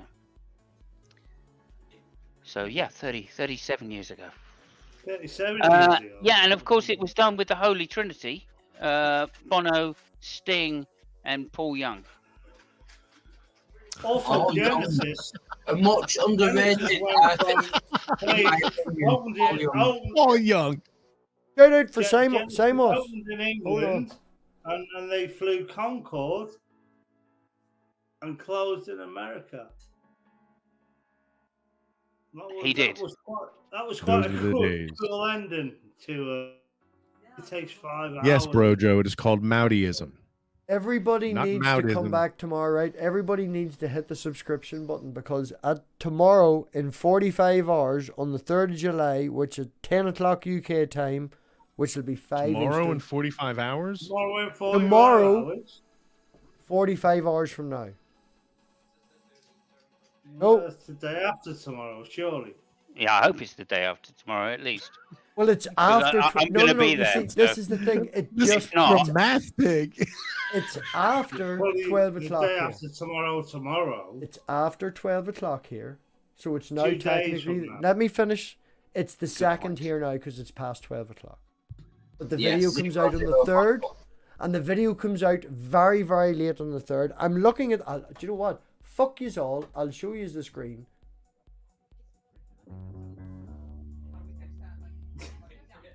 Oh, we love you, man. You just get on with your shit. Just do Yes. what you do. Oh, wrong button. You see that? See where it says 45 hours? 3rd of July. The 3rd of July is tomorrow. And it's 45 hours. So that's how I came up with it. Yeah. Okay. Okay? Am I justified now in my true knowledge belief? Yes. Oh. No, it's not a justified true belief. Oh, I'm gonna slap Wildheart. Will be. I'm No, trying to blow Drew. smoke up Oh, Simos's Drew. ass. Would you just let me blow smoke up Simos's ass? You know I don't like this, right? Right. You know I'm going to have to say something self-deprecating as soon as you You finish. can We say can't have something it kicked self-deprecating, and I already have a rebuttal for your self-deprecation. But Simos did a fantastic job of discussing and having a conversation with an asshole wannabe. He did a fucking brilliant job. He was like, you can't get away with it. Caught him and everything. So I have a wee snippet of it from the 3 hour long conversation where this particular bit came up. I've shortened your... it was 22... I'm not finished, dog. Man. It was 22 minutes, Simos. Spoiler. It was 22 minutes.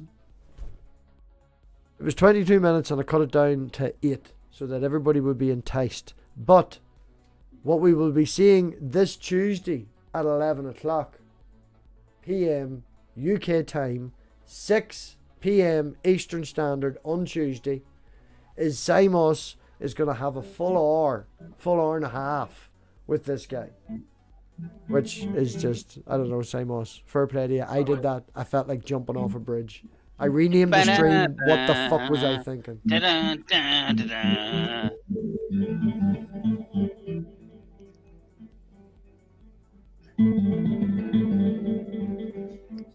the world.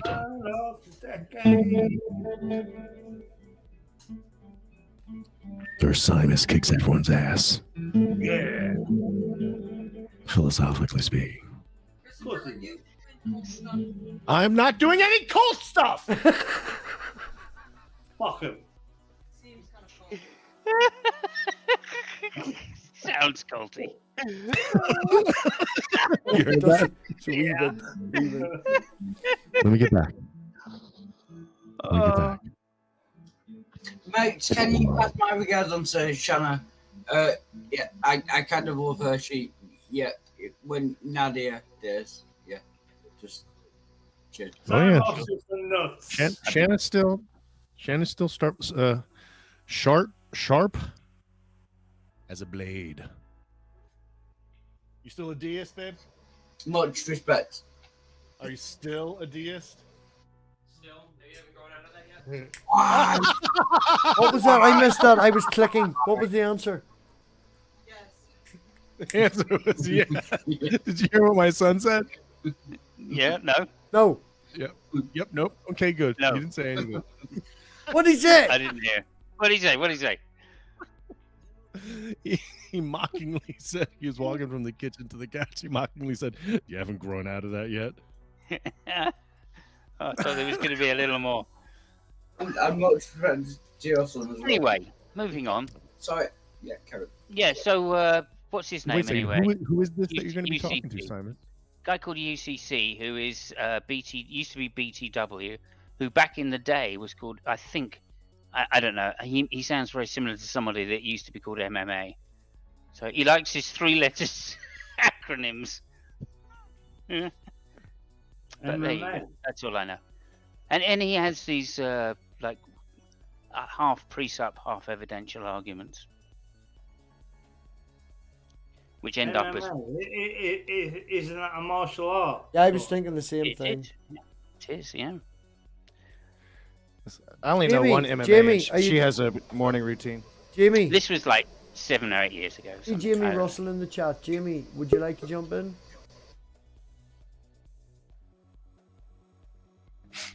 Savage wants in. Oh yeah, Savage. Or more come on, appropriately, Savage offered.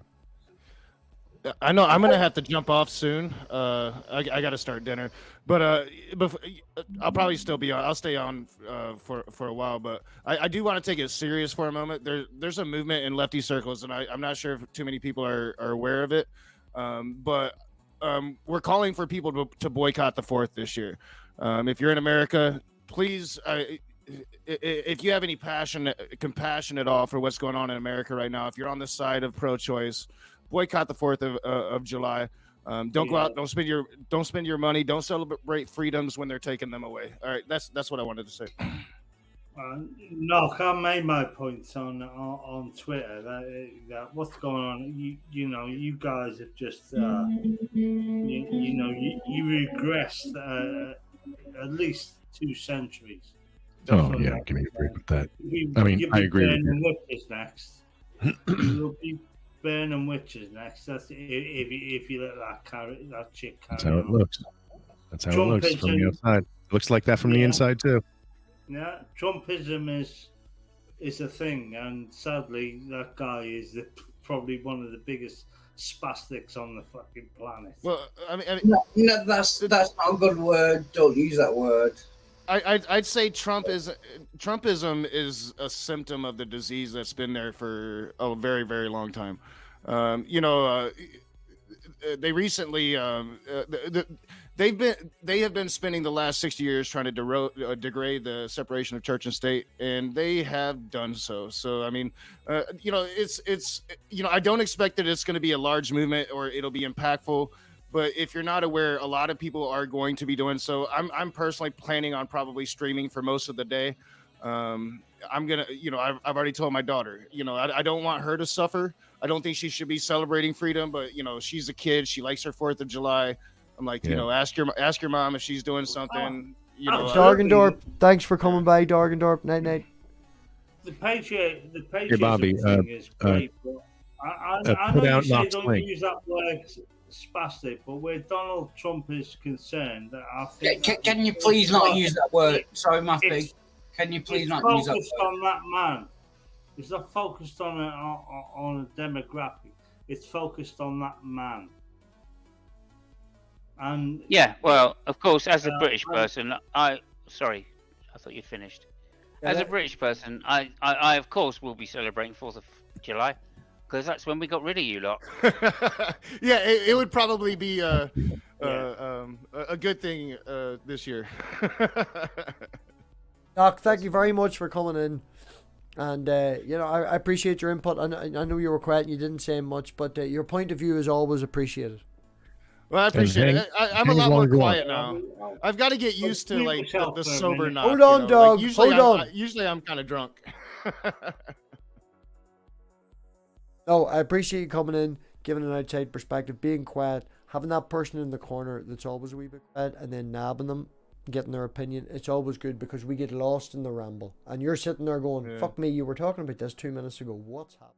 You don't realize it because it evolves, Well, usually I'm the one that's kind of taking us on the tangent. So, I'm coming along, MathPig. I'm hoping to do these every Friday or every Saturday. It's going to be Friday or Saturday. As you've seen tonight, it's more breaking down, trying to get a co-host every week so I can get a different perspective. Maute was this week. I've got Skeptic Skeleton next week. Jim Hall was last week. Wild Heart was this first. is the best week ever. This is obviously the best You're week never ever. going to top this. Right, but you can try. This is the highest performing version of this effort you've ever had. I'm going to nab Samos. I'm going to nab Samos. Hold on now. I'm going to try and nab Samos sometime.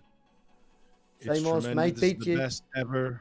That is the snake. It's already been reported by every media outlet that's ever existed since the beginning of time. This is the best version of whatever this is. I'm not doing cult shit. Trust in me. Did you really fucking remove me? Did you really remove me? How dare you? Yep, did it twice. Right, can I get back to a serious topic, please? I just wanted to say thank you to Knock, and I wanted Knock to appreciate what we're trying to do here. Well, I can't force you to appreciate it, but every week, Friday or Saturday night, we're going to be trying doing this. Try and come by, let the word go out, tell people, and all wakes of people, because nobody's going to get away with any bullshit here. Any trolls come in, they're going to be called out. Any bullshit, they're going to be called out. Genuine interlocutors only. They will eventually learn to fuck off, all right? You either respect everybody or you can piss off, all right? And genuine conversation, different opinions, different topics. It's more why you ask the question than what the answer is. Appreciate it not coming in tonight. Sounds You're fun. always welcome back. Yeah, I appreciate you letting me know about it, and I'll definitely keep an eye open for it, especially until I start working again. I'm basically doing nothing, so I appreciate it. I wish I didn't have to get off because it is a good, interesting conversation to say the least. But I do. It's 8 o'clock. I'm starting a late dinner, so I should probably get to it. So Yep, go do real life stuff, but you're always welcome. Yeah. Know that. All right. I appreciate it. I will continue to listen as I'm cooking, so y'all continue, please. Excellent. Yeah. Nobody say anything about Knock being an asshole. Oh, he hasn't Well, left yet. no, Oh, no, Yeah, he's wait still for here. it. He's still here. Thank you. Thank you. I've got Thank an you, Knock. immunity now. Thank you, Knock, and thank you for participating in Mouteism. Yeah, I can say I'm a member of a cult now, so that's awesome. Yes. No cult stuff. No Thank cult you. stuff. The All right, first y'all rule have a of good cult. night. Come on, Y'all have man. a good No one night. can hear nothing. Oh dear, lovely, lovely, lovely. I think tonight has been another wonderful conversation. It's still yet to go. We're waiting on Savage jumping in, and then when Savage jumps in, she'll drag it out long enough for Ethan to finish feeding. But I did have a kind of semi-serious question. Can we demonstrate love, because that was the sticking point with Jill? Can you bend? Can you bend over? That love exists. He did Can you spend bend a good. over? Yeah, you can. I can demonstrate love then. Not in that way. Not in that way, but. Jimmy. Oh, okay. Well, I didn't know you wanted to be specific, but okay. Jimmy. Hey, what's up? Jimmy, quick introduction for those that don't know. I think Red Fang knows him. Doug may, Simos may have an interaction. I don't think Maute has any clue. So could you give a quick synopsis of... I hate to put you in the spot, Jimmy, but introductions. Would you like to introduce yourself to Maute and a quick synopsis of your beliefs, if you could? Yeah, I'm a young Earth creationist. Christian. No, you're not. Yes, No, I am. you're not. I am. No, you're not. I really am. No, really, I am. You're so full of it. No, I really am. I swear to God. Right, I'm going to kick him and Red Fang's going to introduce him now, right? Where did dinosaurs come from? Dinosaurs? They were created on day 6. Jimmy. Come on, genuine people here. Come on. Be genuine. Be genuine. That's what I'm sorry, I believe that. I don't think I believe in radio. You believe that? You actually believe that? That wasn't a joke. That wasn't a joke. Oh, we've talked. Dog knows that.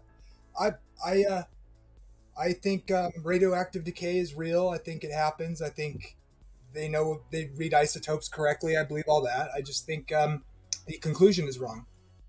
Unbelievable, Jamie. Everybody knows that dinosaurs are an alien species that come from Andromeda. Oh wow! No, Satan put those bones in the dirt. Right. No. That's my plan B. Jamie. Let's be serious now. Come on. Let's all be serious. Why so serious? Because we're having a serious conversation. By the time you're done, you're going to be wearing gold-plated diapers and realize that I put the dinosaur bones there. I'm hoping Maute does an introduction.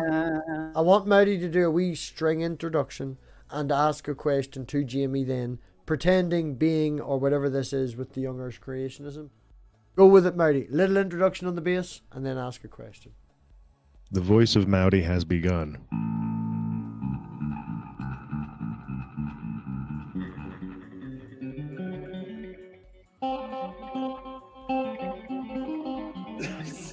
Mystery, suspense, allure. All of this awaits you and more here in a MathPig hangout.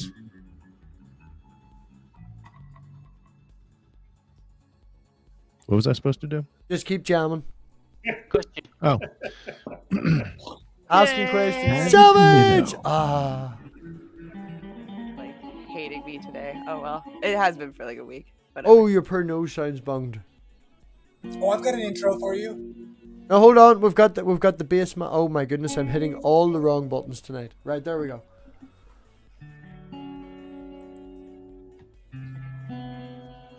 You need to follow it up with a question while you're playing. How's everyone doing tonight? Doing well. I've come to join the cult. Here we Where go. do I say my vows? Here we go. I've got one word for you, Christopher. What's that? Flashlight. I was thinking more RGB.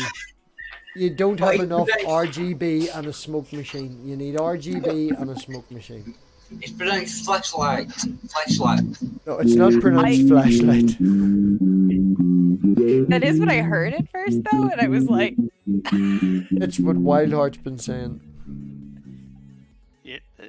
Flashlight. That's right. Neon light. Tag for that. Savage, if I can just say, missed you. What? Missed you! Oh, miss me. Thank you. Oh, you're gonna make me blush. I missed you too. I missed you guys. Seen you All of y'all. on All-star hang I seen you on Diana's the other day, and you were doing this brick background. This is the digital non-green screen. I don't like it. It's shit, isn't it? But it. Any fuzzy edges? Yours is doing really well because you've good lighting, but I find that I have to shave my head or my head. No, this one's terrible tonight. Look at it. It's awful. Yeah, I'm pissed. Your boob turned into a brick there for a minute whenever you went around like that. You know? Maybe you should shave your head. Try that. It worked. It worked for me. Really does, but not Horrible suggestion. You need to shave the sides again. I missed you. We missed you. Or you can be naturally bald like me. But yes, seen you on Diana's, and you and Diana were, I was going to say hello, but you were in the middle, I wouldn't say a deep philosophical conversation, but there was some important things being said, and I was like, no, I'm just going to let them fucking be. I I appreciate watched that as well. I appreciate Maute was bringing up that topic. Thanks guys for watching and support it. Yeah. Because it is an important topic, and I do feel a little bit weird showing up with my uterus and being like, "Hey." Oh no, we wanted more uterus. Bring all the uterus on. We try. Let's As I talk said about the earlier, someone uterus, called me right? something like that. I was like, no, try to bring on the ladies. That doesn't sound perverted at all, Robbie. The problem My favorite is the thing no, is, no, I no. The think problem is right. I can make a shout out, and there's so many of us fucking white guys out there that you're thrown into a pool that is statistically biased towards one side. So if there is 10 guys that say I'm not fit for streaming, I don't want to stream, I'm too shy, there's always 2 that will, right? But there's just a lack of numbers of strong women in the community that voice their point. Maya is one of them, for an example. Always in the live chat, needs to be on stream more. Then. Agree. All right. I think the conversations need to be had. The way that I talk about it is, online community is a self-selected group of people that have something to say, right? Unfortunately, there are more male voices than female voices. Generally, Right? would But use in that self-selected group, maybe because of the aggro component of it, right? Something similar to the male There's psyche. a confrontational aspect to it. Well, there's the male psyche as well. If you ever look online and you see the meme, there's the idea, this is the analogy that I would use, is this is why men die younger. And you see a guy balancing some fucking stairs or ladders in the top of a stairs or something like that, doing something mad or, different person. I just right. Robbie, you've got many probably more male followers than female followers, but they will all. He's a good-looking lad. Let's face it. We will all interact, and we will all be one. And fuck religion. It's his mankini that really does it. Obviously, that is life. It's the suits, man. The suits. Robbie, you are. Well, I think it's the mankini. The beginning of the new age, let's just say. I do not want to be described as new age. And fuck this life. Well, it is. I think even though we're a very male community, etc., like the Beatles said, and John Lennon wrote, from me to uterus with love. Well, yeah, I'm a Scouser, and John Lennon was killed in the 70s, so yeah, it's meaningless. Think you'll find it was the 80s, but okay. Sorry, real quick, let me take this opportunity. I need to bounce. Dinner is almost ready. My son made a handmade carbonara, or what we call bacon pasta. If anyone's got a camera, please bring the camera and go, we are not worthy. We are not worthy. We are not. We love everybody.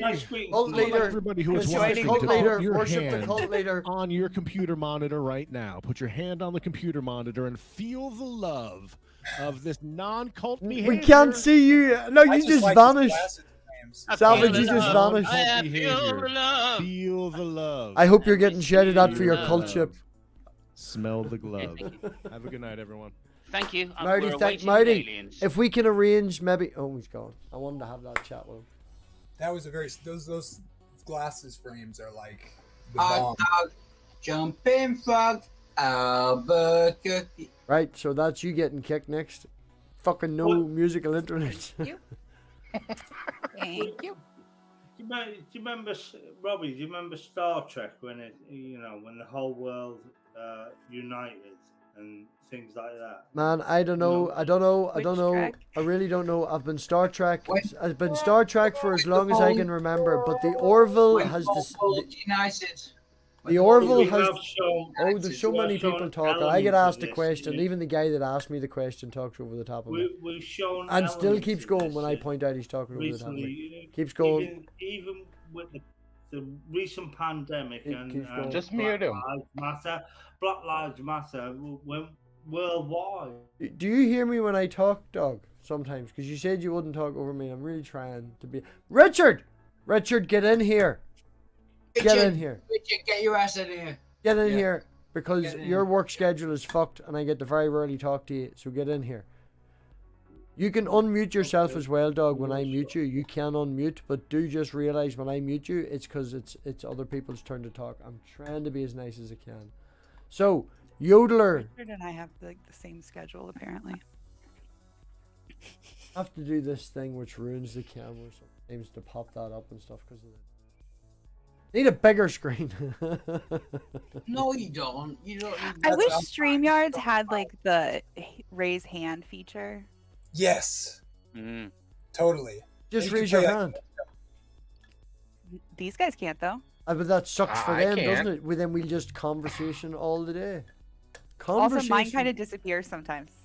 Well, yeah, you did this. You had to do this because when you did this, you vanished. See, yeah, you vanished. I put it on my actual monitor. He said hands on monitor, and you guys will put your hands on your camera. Well, do I go here or here or here or here or here? Right. I went to the closest one. Okay, well that's here.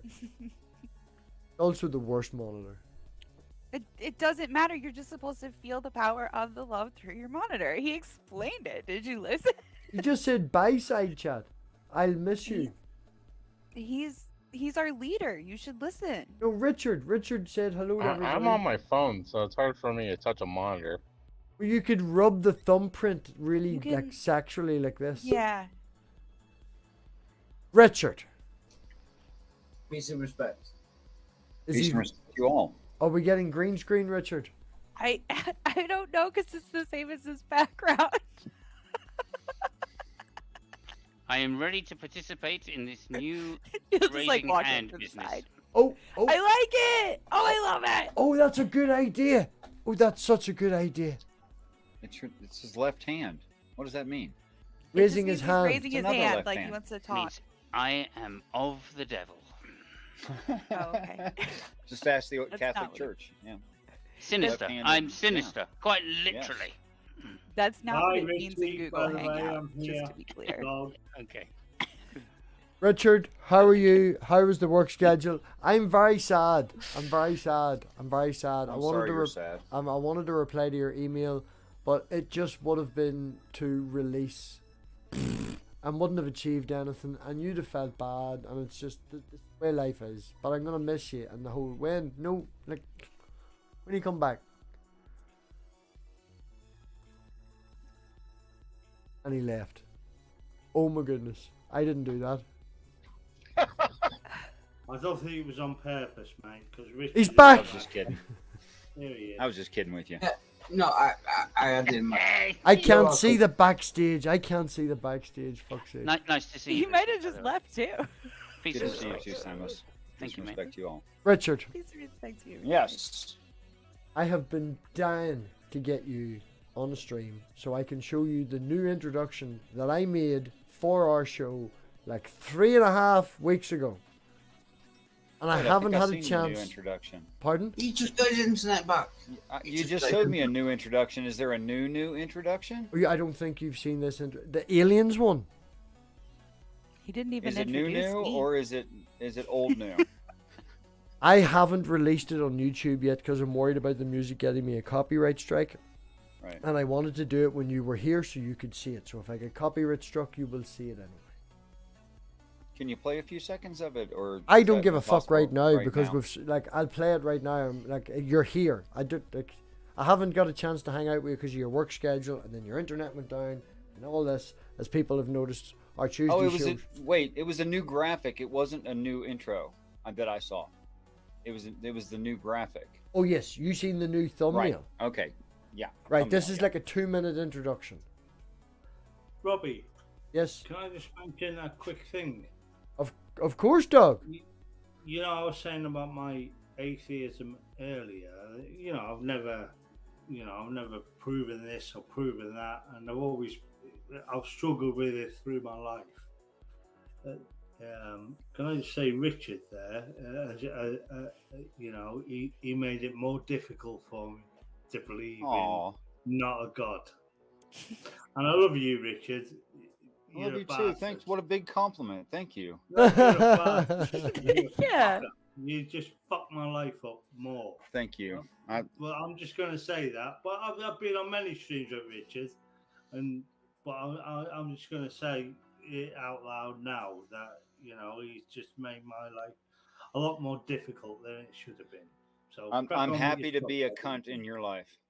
Aww. You're a cunt, mate. Yeah, Well done, Richard. I love you.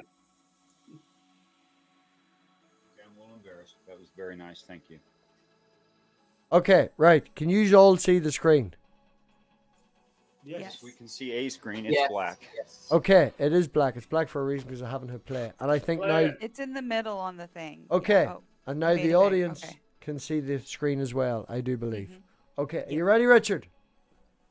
Yeah, I was born ready. Oh, okay, right.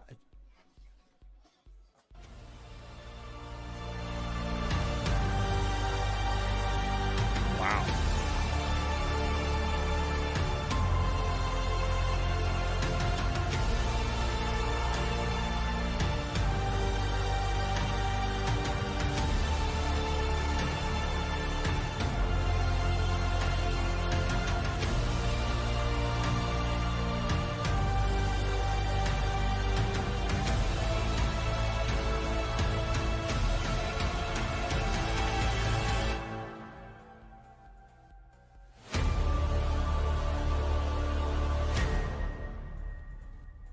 Wow, that's pretty impressive, actually.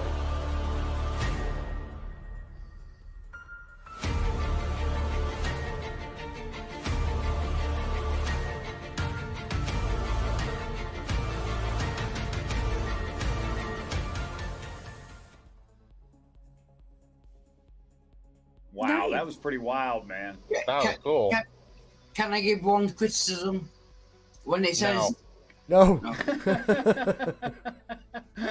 That was pretty horrific. God, I'm gonna say that. They're Right. not looking for critique.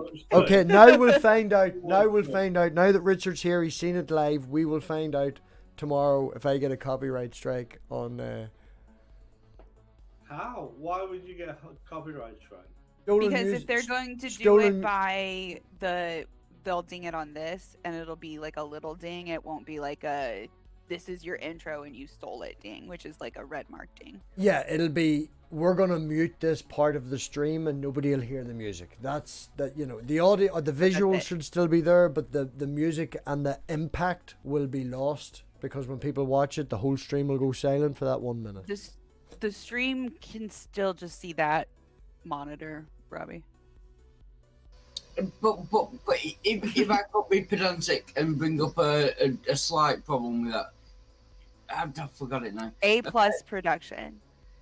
Always. It's Stolen. cool. All stolen. Don't get me wrong. Don't get It's me wrong. just- it's cool Always as with fuck. Robbie, A+ production quality. But when it says is God an alien, Richard, God is not an alien, is he? I understand that, but I think that I understand that. They're just asking questions. I They're think just that asking questions. I think that Richard would be open to the use of that phrasing to get people in and watch the show. And I'm not artistic liberties. Could we use the phrase artistic liberties? That's fine. Yeah. It reminds me of every ribbing you ever gave me, actually, which I kind of like. Dude, I'll tell you off stream how I got it, but yeah, it was just like aliens was used in the search term, you know. But apart from that, it's cool as fuck.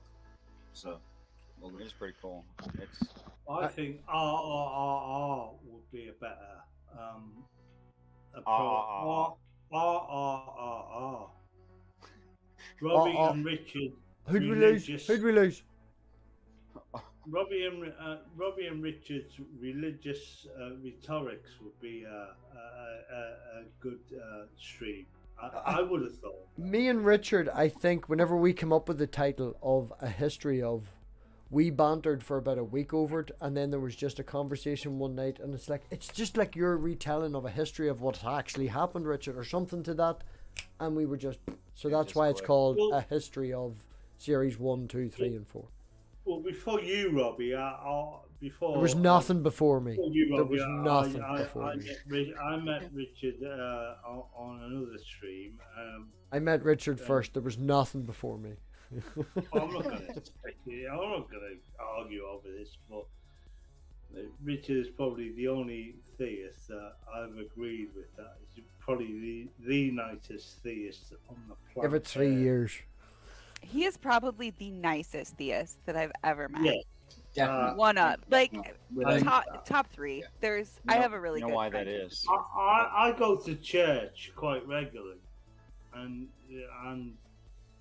More than I only Christians. Go 'cause I live in a tiny I don't go village, and anymore. I go to church for basically just to keep up with what's going on in the village. To be fair. Yeah, that's how it is. Pandemic. Oh, you're a scouser. The pandemic, I don't go anymore. Steal but a yeah. copper wire. Yes. My village has one tiny shop that closes early. It's got Iced in the live two chat. buses. It's got a bus that runs through. Who's in the live chat? What? I'm heisting. Well, once a day. I don't One know bus what that runs means. through a day. Apostrophe Here and there. heist. What, a bus?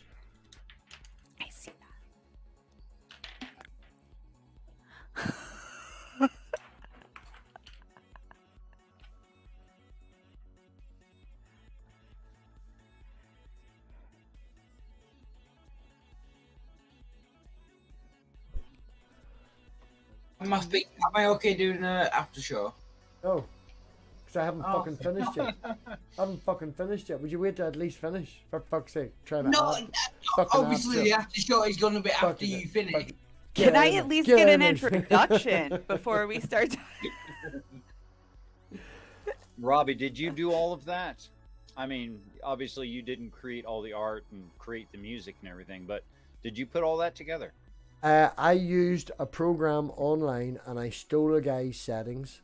It's called Disco Diffusion. It is a text and tweaking and settings. It's like Dolly 2, but less advanced, so it means you have to put more information in. And that particular guy had a video on YouTube, and I got his settings, and I copied his settings, and then I added it into KineMaster. I then added the music and the text, and yeah. So the video is not created by me. It was stolen. The music was also stolen, which is why I'm worried about it. And I put the whole thing together. So yes, it's not I created. think you're probably going to be fine on the music. Simos, tell me what you think. But like, isn't it? It's like 4 or 5 bars, but like.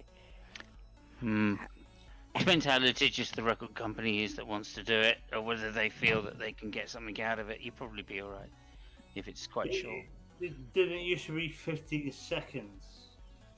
No. No, it's a number of notes. It's a combination of other people's work, which I have not credited in the description, that I have put together to create one masterpiece, which is called Me. Nice. Well, I mean, a couple of things. That's why I watched a Columbo that At the lasted end of the day, 4 if it's free and it's non-copyright or copyright and all that sort of shit, why can I not use it to create my own thing to imply what I'm using? Like, you know, I don't have the So skills to make if it's that. part of a standard license that YouTube has, they will just add like a little disclaimer at the bottom to say that the music is from Yeah, so and it's so on and it's Google, licensed huh? to them. Yeah, like the same with the intro that and we there's- used tonight. You know, it's like And if 6 it's not copyrighted, then you can just use it as ad nauseum. Like And then even if it is copyrighted and it's not licensed, it really just depends on the copyright holder and the publisher to come and flag your channel. the point I'm making is combining other artists' work to portray what. know that you being an artist yourself, Simos, I've discussed with you about trying to learn the guitar, but now both my index fingers have had the top chopped off. All right, this one's now sensitive in the middle. The tip, I've got feeling, it's tingling, so hopefully that'll come back. Don't laugh It at me. just has to be transformative in some type of way. Like that's all. Like it can't like if it's. How do you feel on using other people's artwork?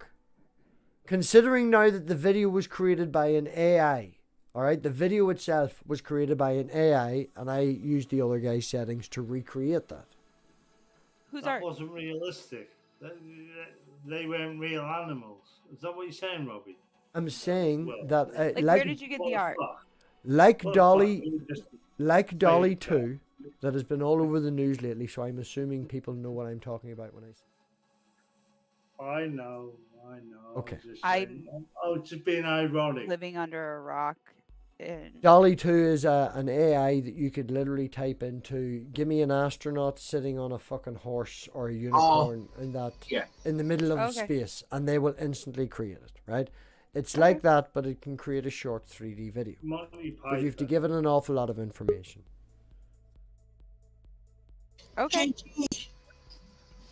Oh, geez, I think I'm So in the it's wrong created place. like that. Then that's transformative. But you're you're It using would- an AI to transform the art. Yes, but some other guy put these settings in to get that.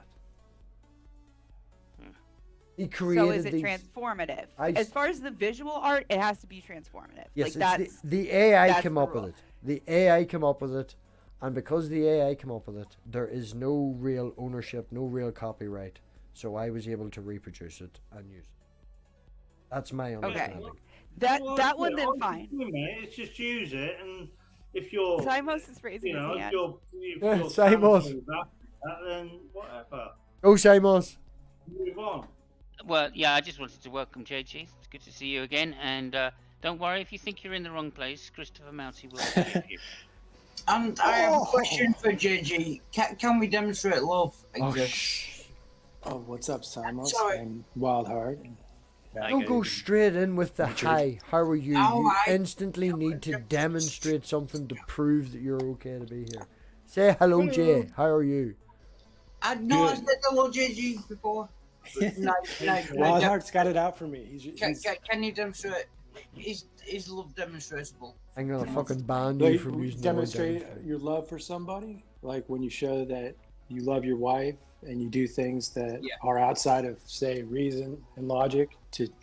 If I to may show her an interrupt, act. if I may interrupt, the reason Wildheart is asking you this is because we had a psychologist on earlier that would have some sort of a field of working in, as he used a phrase, teaching emotions and how they work in the mind and things like that.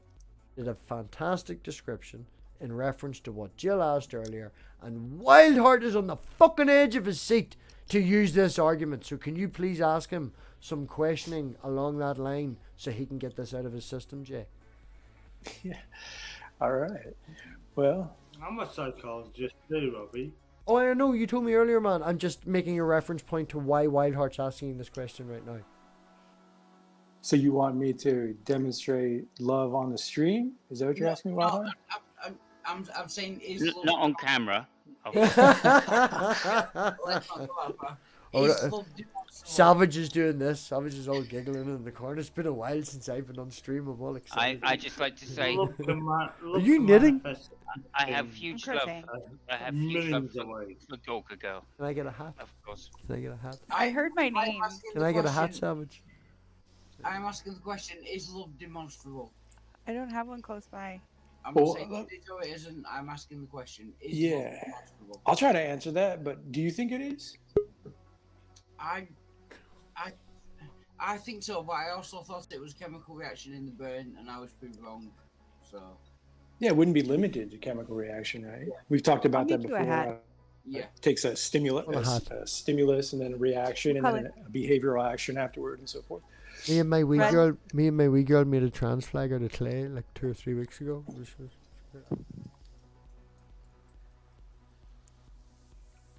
But I think people do crazy things out of what they call love, things that are unreasonable, Exactly, yeah, look, illogical.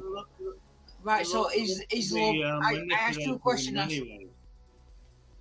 I asked you a I question. mean, people love spiders, people love elephants, people love feet. Yes, but he's love demonstrable. I asked. Are we gonna start talking about the dolphin fucking guy? I asked a simple question. Is love Well, demonstrable? yes, this thing called love, I just can't handle it. I just can't handle it. This thing. Well, Wildheart. Oh, qualify karaoke, what- Wildheart. Qualify what you're calling a demonstration. Like, can a husband demonstrate love to his wife and his children through a behavior, or are you asking for something else?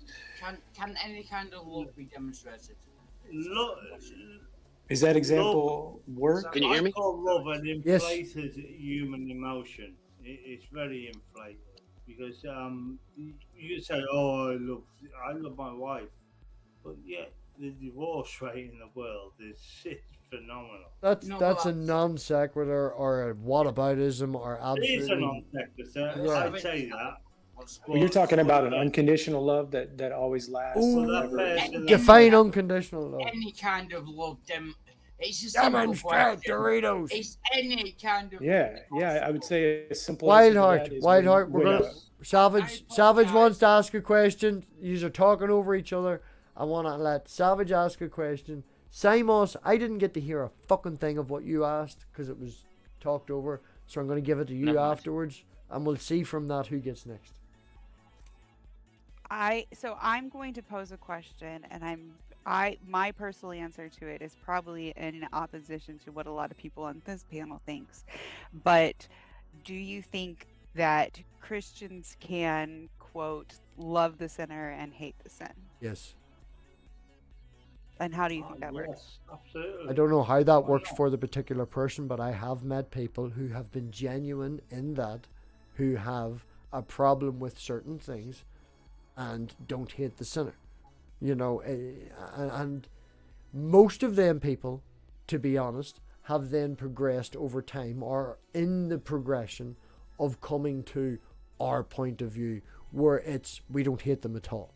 They are of the opinion hate the sin and not the sinner because that's the way they're raised, but they are of the intellectual honesty and they want to use intelligence or maturity because it's very broad, but you understand what I mean by that, to the point where you keep having these conversations with people and they stop hating anything and they become accepting. They are general. You meet fundies and fundamentalists and you know, certain teddy bears with Christmas trees trying to hang themselves at Christmas, poor teddy bears, may be very fundamentalist on their views and they will not change. But generally anyone who I have met who has said and been genuine when they said I hate the sin and not the sinner, you give them time, they will change their mind because they're open. Is that correctly or am I too high? I just what you said. I got that. Yeah, I think there is a contradiction going on here because, you know, well, it depends what kind of Christian you are, of course. If you believe in free will, then of course you can always change your behavior pattern because it's nothing to do with the, well, you have the ability to change reality in some sense. However, it's always struck me as strange that Catholics go out and sin on a Saturday and then have confession on a Sunday. Mm-hmm. That was just noticeable, right? In the not just the Irish people, but also the Catholics down the road from me. When you interrupted me like that, Simos, with the reaction. The meaning of Christianity is you can do whatever you want as long as you confess. You confess from your sins. So yeah, I raped 18 women this week and Let's not use these words on my. Let's just be clear. There's certain words we're not going to use on here, you know. So let's not use that one because we'll get flat. Well, yeah. So anyway, I've done so many discretions this week. I'm going to confess it to some sort to a Richard pedophile. Oi, well, come on, that's another right, dog. word! Dog, seriously, man, right? I'm just gonna, Yeah, seriously, no, just no, nuts. no, I'm just gonna keep talking. Gonna keep talking until I get this over the top. Do that. I'm gonna hit. All right, we're gonna put you back there for a wee minute. I man. agree with Luke B. He's in timeout. Yep.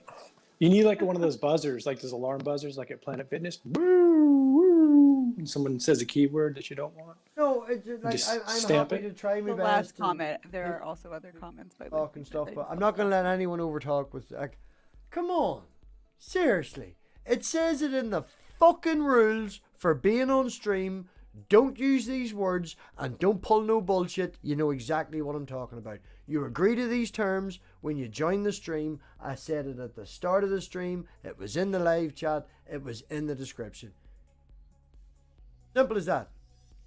Okay. Can I ask a question? Is macaroni and cheese okay? I don't know. Is that Macaroni and Cheese by Kraft has now officially changed their name to Mac and Cheese. So you tell me, Richard, go. I'll be right back. Savage Minnow, I think that's possible if a person is taking into consideration the other individual's potentials instead of their present realization. I.e., I believe you become an angel. I don't really care what you do right now. Okay. That is a unique perspective that I think I haven't heard before. Thank you.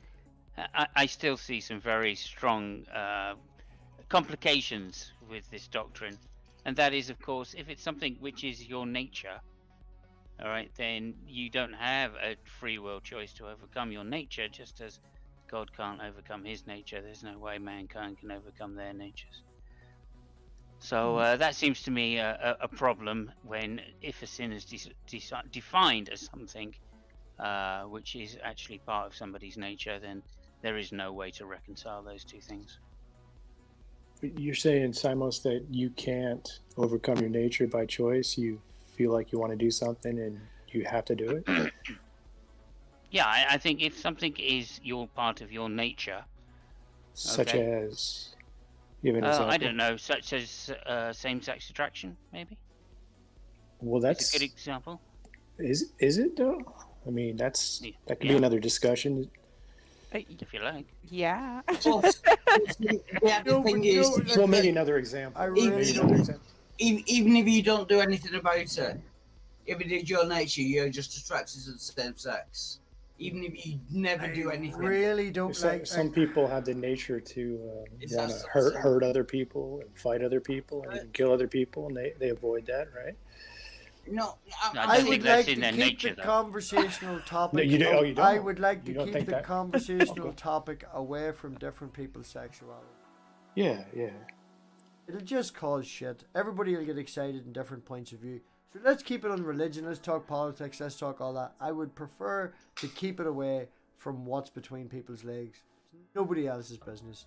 Nobody here's an expert. So on that particular topic, I would appreciate if everybody could. Yeah, maybe another example, Simos, of something in somebody's nature. That's a good point Robbie made. So I'm gonna make a point on the politics he said. Can you let Jay finish what he was saying, Doug? Donald Trump is a cunt. Or not? Can you let Jay finish what he said? Left-handedness for a long time was considered to be a sin by Christians. Wait a I second consider Wildheart doing karaoke after 1 p.m. a fucking sin. All right. You want to talk about? I will. I have a whole soliloquy about this shit. No, left-handedness. Go with left-handedness. Thank you, William, for popping by. Yeah, thank you, William. It's a shame we didn't get to hear from you, but there you go. He might be back because he does that. I've already scheduled next week's. Next week's is there, same time, but on Saturday. It's there. Yeah, he might be back tonight. He's often in and out of Hangouts at this time. Good. Left-handedness. Go with that. I'm just suggesting. Yeah, that's a brilliant example. Yeah. So, an example of something in your nature, you're going with left-handedness? Yeah. My grandfather was born left-handed, obviously. That was considered a sin where we were raised, and he was forced to write with his right hand.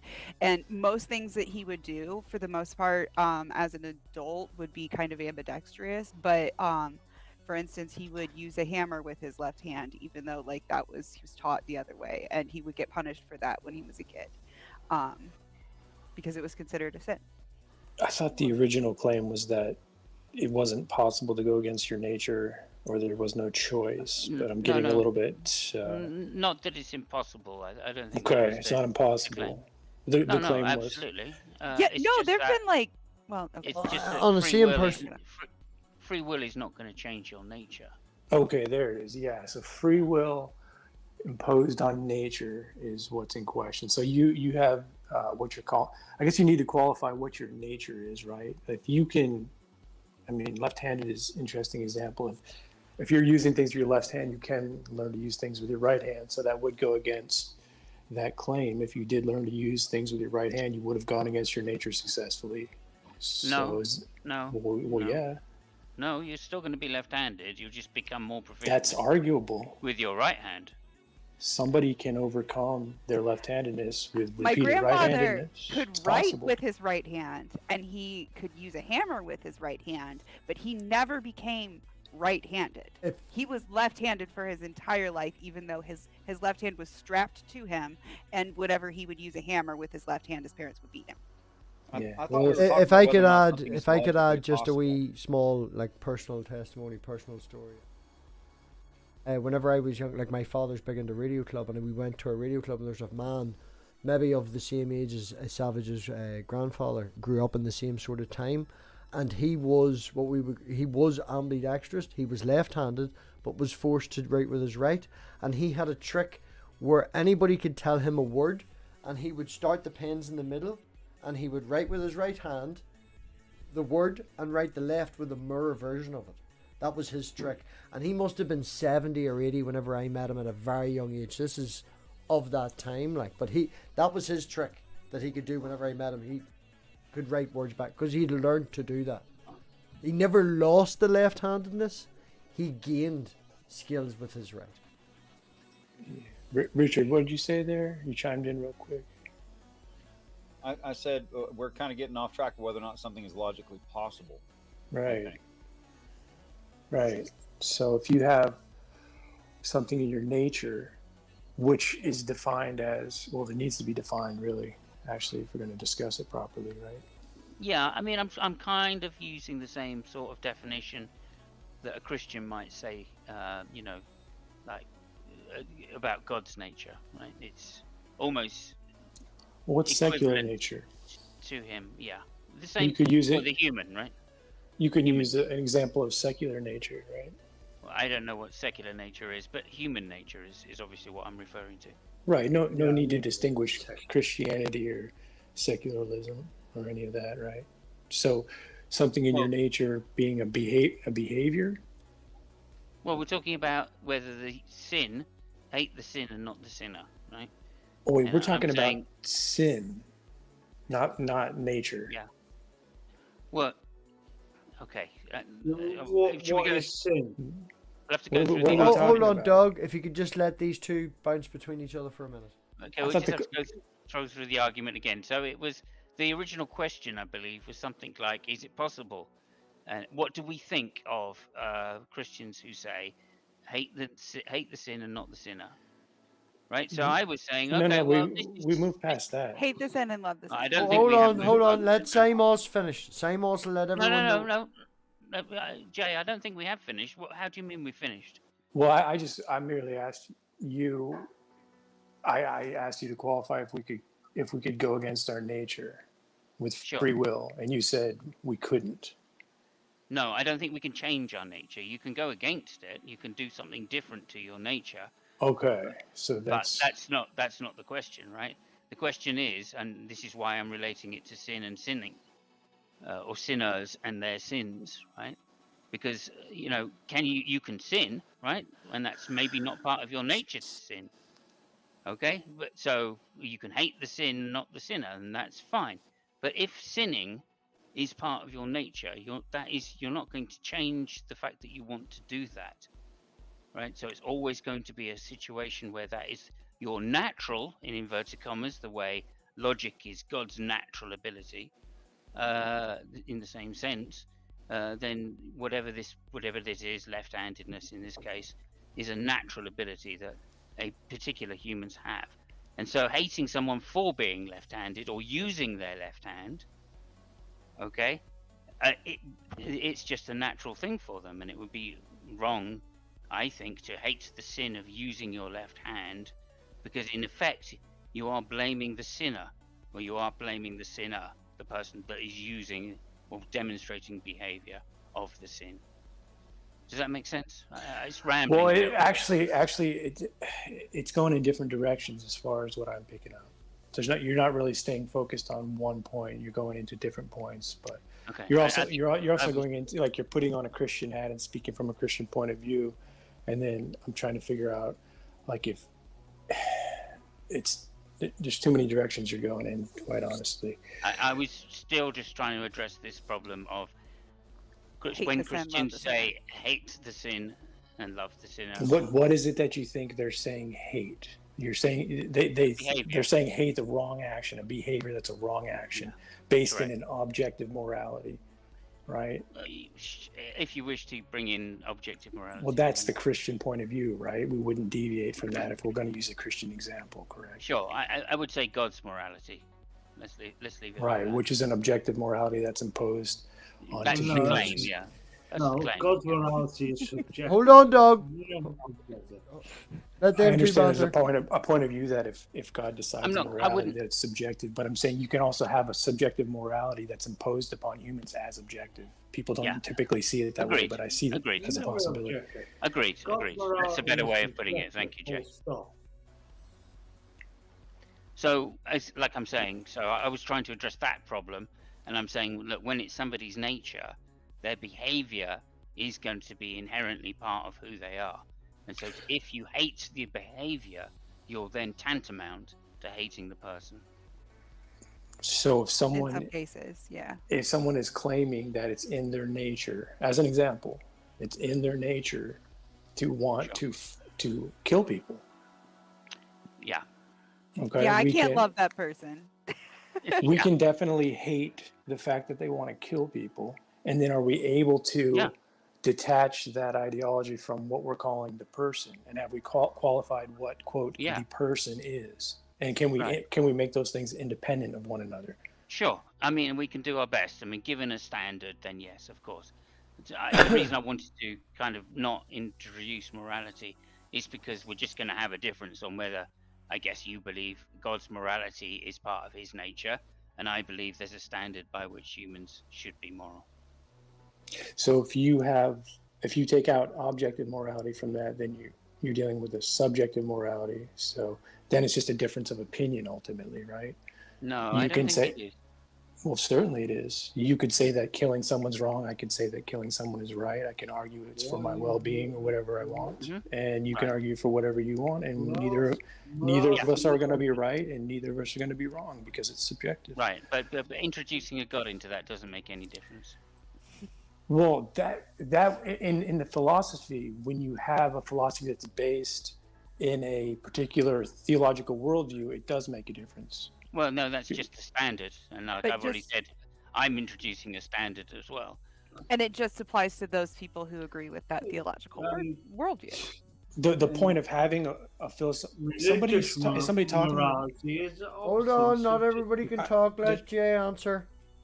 There's something that's going in the background. Okay. I think I got an echo for some reason, darn it. Maybe me. I'm not wearing headphones, but I can mute. I think that works. Okay. So when you have your worldview versus someone else, you're going to have obviously your philosophy. If you're coming at it with a theological philosophy that there's an objective morality, and you're talking to someone that has a subjective morality worldview and their own philosophy, then what's that? Yeah, worldview. I mean, that means nothing to nobody apart from a worldview. Like when you're having your worldview, that is what you carry with you when you make all decisions, when you're having discussions and all your behaviors. It's your presuppositions. It's what you believe to be reality. No, your worldview is a part of who you are and what you think about reality. It's reality. I'm sorry, I don't understand what you're saying. Well, my worldview is what I see the world as. It's not. It's not what you religious people think. Hold on a second. Oh, I'm come saying on, with your dog. worldview, you take with Be you respectful, a s- dog, please. you take with you a set of beliefs, right? Like the way you think the world works, and sometimes you find out that your beliefs don't comport with reality, and then you try to correct it I have no based on beliefs. that. You have no I have beliefs. no. I used to have beliefs.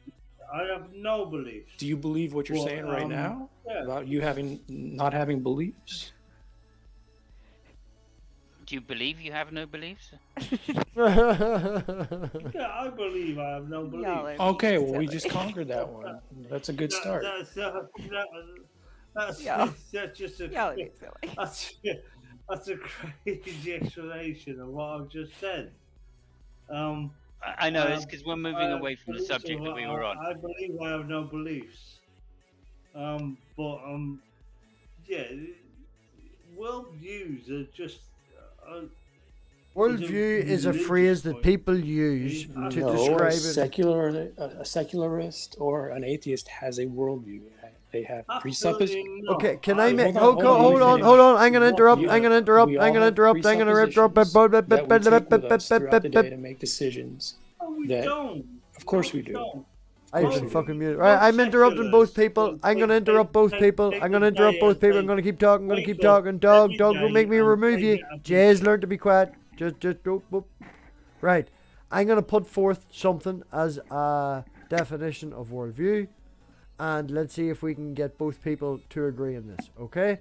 Let's say and define a worldview as an encompassing group of beliefs and things that you go by to live your daily life and describe how you see things. Do you have something similar or to that description, Doug? And Jay? No, I don't. I don't. Of course. I do not have a worldview that. By my definition. You don't have a worldview by my definition. This discussion is over then, Doc. Then you're done. Thank you. Absolutely, of course, every atheist would say that. I'm absolutely. I would end the conversation based on as well. MathPig's definition. I'm saying it. I would end the conversation as well based on my definition of what I would say is a worldview. Simos, would you have a worldview under the definition that I just gave forth? Yeah, roughly speaking, yeah. So Yeah. I let me say a couple of things first. Add So to it, yeah, I think that I can get along with somebody who says they have a worldview by which they mean a set of beliefs which relates to reality and their set of presuppositions that back those up. Yeah. I've got no problem with that. However, to say a worldview is kind of implies that there is one coherent view, and that just can't be the case. So I feel like the it's phrase objective hang on. worldview, yeah. Yeah, it's the hang on, it's the implication Yeah. of the words world and view together, which I think probably Dog is objecting to. However, we don't need to define it so carefully, right? A set of beliefs is more than enough about reality is more than enough to agree that the conversation can move forward, Dog. I agree, but the thing is that Jay cannot conform to the non-believers type of. Yeah, he theology, actually defined it that way as well. If you'd listened, I believe. Is that right, Jay? I do. I'm trying to understand the claim and how Dog knows that. No. Just a worldview is a set You of believe beliefs in God, by right? which Jay? we reason Wait, about the world. Dog. It's something that we carry with us in all our decision making, was my point. We have presuppositions that we bring with us and use every day. And that is part of how we see the world. It may or may not comport with a reality, that reality being empirical in nature and also metaphysical in nature. And those things do need to be qualified and understood in order to make our worldview more cohesive. And to make a more coherent worldview, we need to be focusing on when we're making empirical claims versus metaphysical claims. Something I've been working on with Wildheart even just today. I understand that nuance. Who gave us that incredible question?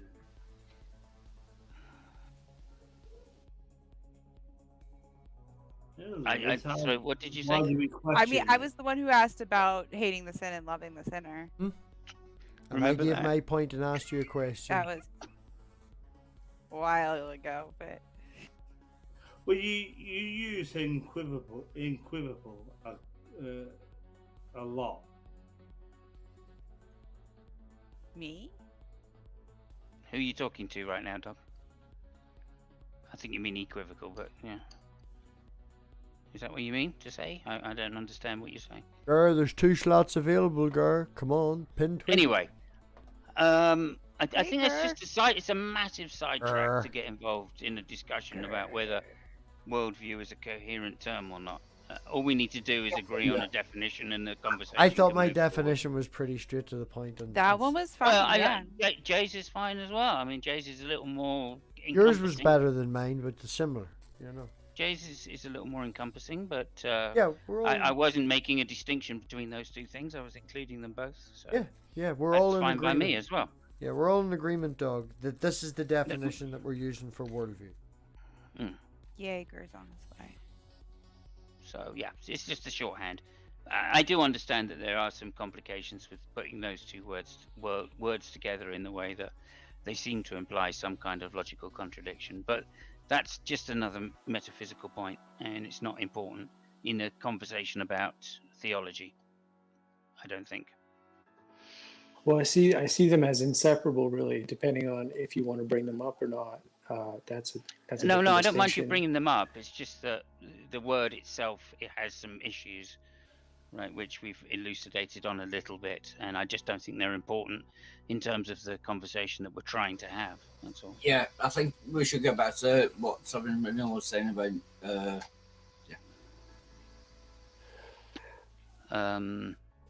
Yeah, I mean, we were talking about nature, and I was just trying to tease from you, Jay, why you think that perhaps man has an ability to overcome his nature or change his nature. That's really what I'm getting to. Man, and I mean man in the general sense, mankind has the ability to overcome the nature of their own nature in a way that Yeah. God doesn't. So it's imperative that you clearly define nature in order to explore that, right? Sure, I mean, no problem. I mean it in the same sense that when a Christian says to me, it's God's nature, right, that he is love, for instance, or he's the grounding for all being or intelligibility or any of the precept stuff, for instance. I'm sorry. When you want to qualify what you mean by nature, you want to go into the definition. I mean, I of, can't of give the you Christian God, or Yeah, I yeah, thought yeah, you that's thought you wanted to bring up. Okay, That's I correct. thought you were going to bring up that your claim is that you can't change your nature with your free will, but you want to talk about the metaphysical nature of God. if you like, yeah. Well, no, I actually, I didn't want to talk about that. I wanted to talk I about know. the claim about not. I Yeah, know. all right, fair. Okay. So the similarity, or at least the reason I'm trying to push that way, is because I've never heard a good definition to say that things are grounded in God's nature, right? Because I don't know what God's nature means, other than it's an intrinsic part of the definition. And likewise, when I talk about Simos, an intrinsic part of my definition is my nature. But what that is in some concrete and definite terms, I'm not even sure that it can be defined that way. However, we all have a sense of what we mean when we say it's in my nature to do X, Y, or Z. And some things like mass murdering, etc., maybe in somebody's nature. It doesn't make them right, of course, because I'm not saying that somebody's nature is definitively correct. All I'm saying is, when we say things like that, there's a law against people killing, right? There isn't a law against being left-handed. Well, you're just bringing in civil law now. You still have a subjective moral framework. So for you to say Well, I'm not one action is interested. one action is right Sorry. versus one action is wrong, Sure. you can't even qualify that with a subjective framework. But when you I don't bring even think in we're saying one's right and one's wrong. We're saying one's not. wrong He did- and one's he not did. wrong. No, he actually did. He said he was qualifying that one is correct and one is not, and then he brought in No, I legality. think he was qualifying that one is incorrect and one Illegal. is not incorrect. Right. That's right But and just wrong. because is it's it not wrong doesn't I mean was- that it's right. I wasn't actually What's the using difference right between? and I wasn't using right and wrong for a start. I was using legal and illegal. Okay, and so that in some sense. So now we're just. Hang on. Okay, hang so on, but now hang we're on. talking. Hang on before we get too far down the line. Hang on, Doug. I was saying. Oh, can no, anybody hear dog, me? please. He was polite. Let Samos finish. It's also nearly 3 Well, no, hours. Let me just clarify. No, I sort of dropped out. I'm glad I'm back in the conversation. That's all I'm saying. Oh, that's good. Okay. Samos. go ahead. So let me clarify a little bit about what I'm saying. I think your objection is that God's nature makes his morality objective. Is that right? If you're having a philosophical discussion about objective morality and someone's point of view that engages with the God, it typically is an objective framework. Like the Christian God would have an objective morality attached to it. Gotcha. Is that what you're asking? Now, no, yeah, pretty much. Okay, so now what I'm saying is that you don't then get to say just because what from your worldview in inverted commas that my morality is subjective. Okay, I'm within assuming my that- worldview, I have a standard by which I find things to be objectively moral or immoral. Okay, so Okay. you're right. I would ask you. I was assuming that you did come from a subjective framework, so I should properly ask you: do you have a subjective moral worldview? I don't think so. No, I would say that there is a convergence of standards within humanity, right, which is larger than any single individual. And by that, if I claim that that is my standard of morality, I'm claiming that it is in some way objective, not the same kind of objective that you're necessarily defining the word as, but it's objective by it's not my personal standard. It's a standard which applies to all people, including myself. Okay, because I understand objective morality in the philosophical sense as something that's right or wrong, independent of human opinion or discovery. Yeah, and I'm making a slight distinction there by saying a human opinion. This is a philosophical discussion, dog. That's why. This is a philosophical discussion. Yes, it absolutely is. Okay.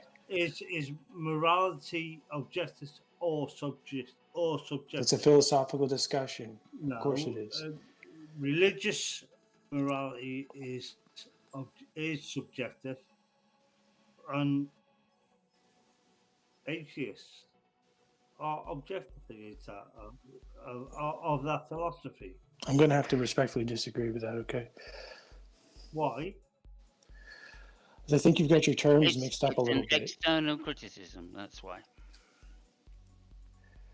But Simos, back to what you were saying, I haven't really heard someone's take saying that they have a sort of objective moral worldview. That's interesting because it's my understanding that something is objectively moral or it's not. So for you to qualify that it may be or it's partially objective is interesting. How did you get there? Sure. Well, like I'm saying, there's a consensus of societies which are converged upon a set of laws and rules which make up our moral behavior. Okay, so Right. let me stop you So- right there. A consensus is that within a logical framework or is that outside of a logical framework? I need to No, qualify it's that. within a logic. It's within Okay, so if that's within a logical framework, you've got an ad populum claim in there, right? Like it doesn't matter Sure. what society does or what society agrees on. That's going to be ad populum within a logical framework. Sure. And it's not going to bring you to an objective moral. Well, I said, like I'm saying, it's not the same objective that you use, right? But it is certainly independent of any one human being. His opinion, it's a consensus opinion, and that's the way I'm using objective. To say Well, I have to independent of my respectfully mind, ask. or independent of some people's minds, or a small group of people's minds. And in some sense, there's other things to back this up, like scientific endeavor, right? So there's such things like we were talking about, love having a chemical basis. Okay, so these things are not by accident, they're not arbitrary, and they're not just because a human decided it would be such a way. So how are you qualifying in your framework on an objective moral? Can we clarify that? What it is, how you're qualifying it? Well, Samuels is making a claim about his objective morality, which I'm trying to understand. No, you're making the same claim as your. Just let Simos explain. Your Sounds like he's prepared to explain. Just let him. Claim.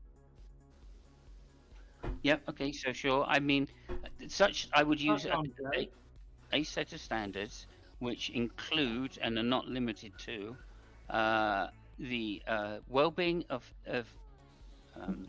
societies, individuals, and the preponderance of, let's say, not harming, right?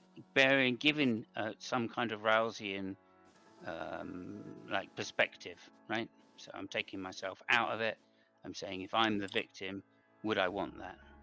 No, I wouldn't want that. I'm the victim, clearly, and that language in itself is self-serving. I appreciate, but nonetheless, I just wanted to explain that Rawlsian principle of saying, taking myself out of the necessary situation and then judging it that way. From a literary standpoint, that's what I was always taught to be the definition of objective, is to be outside of what God or anybody else has an opinion of. Yes. So a standardized truth that can be proven beyond reasonable doubt.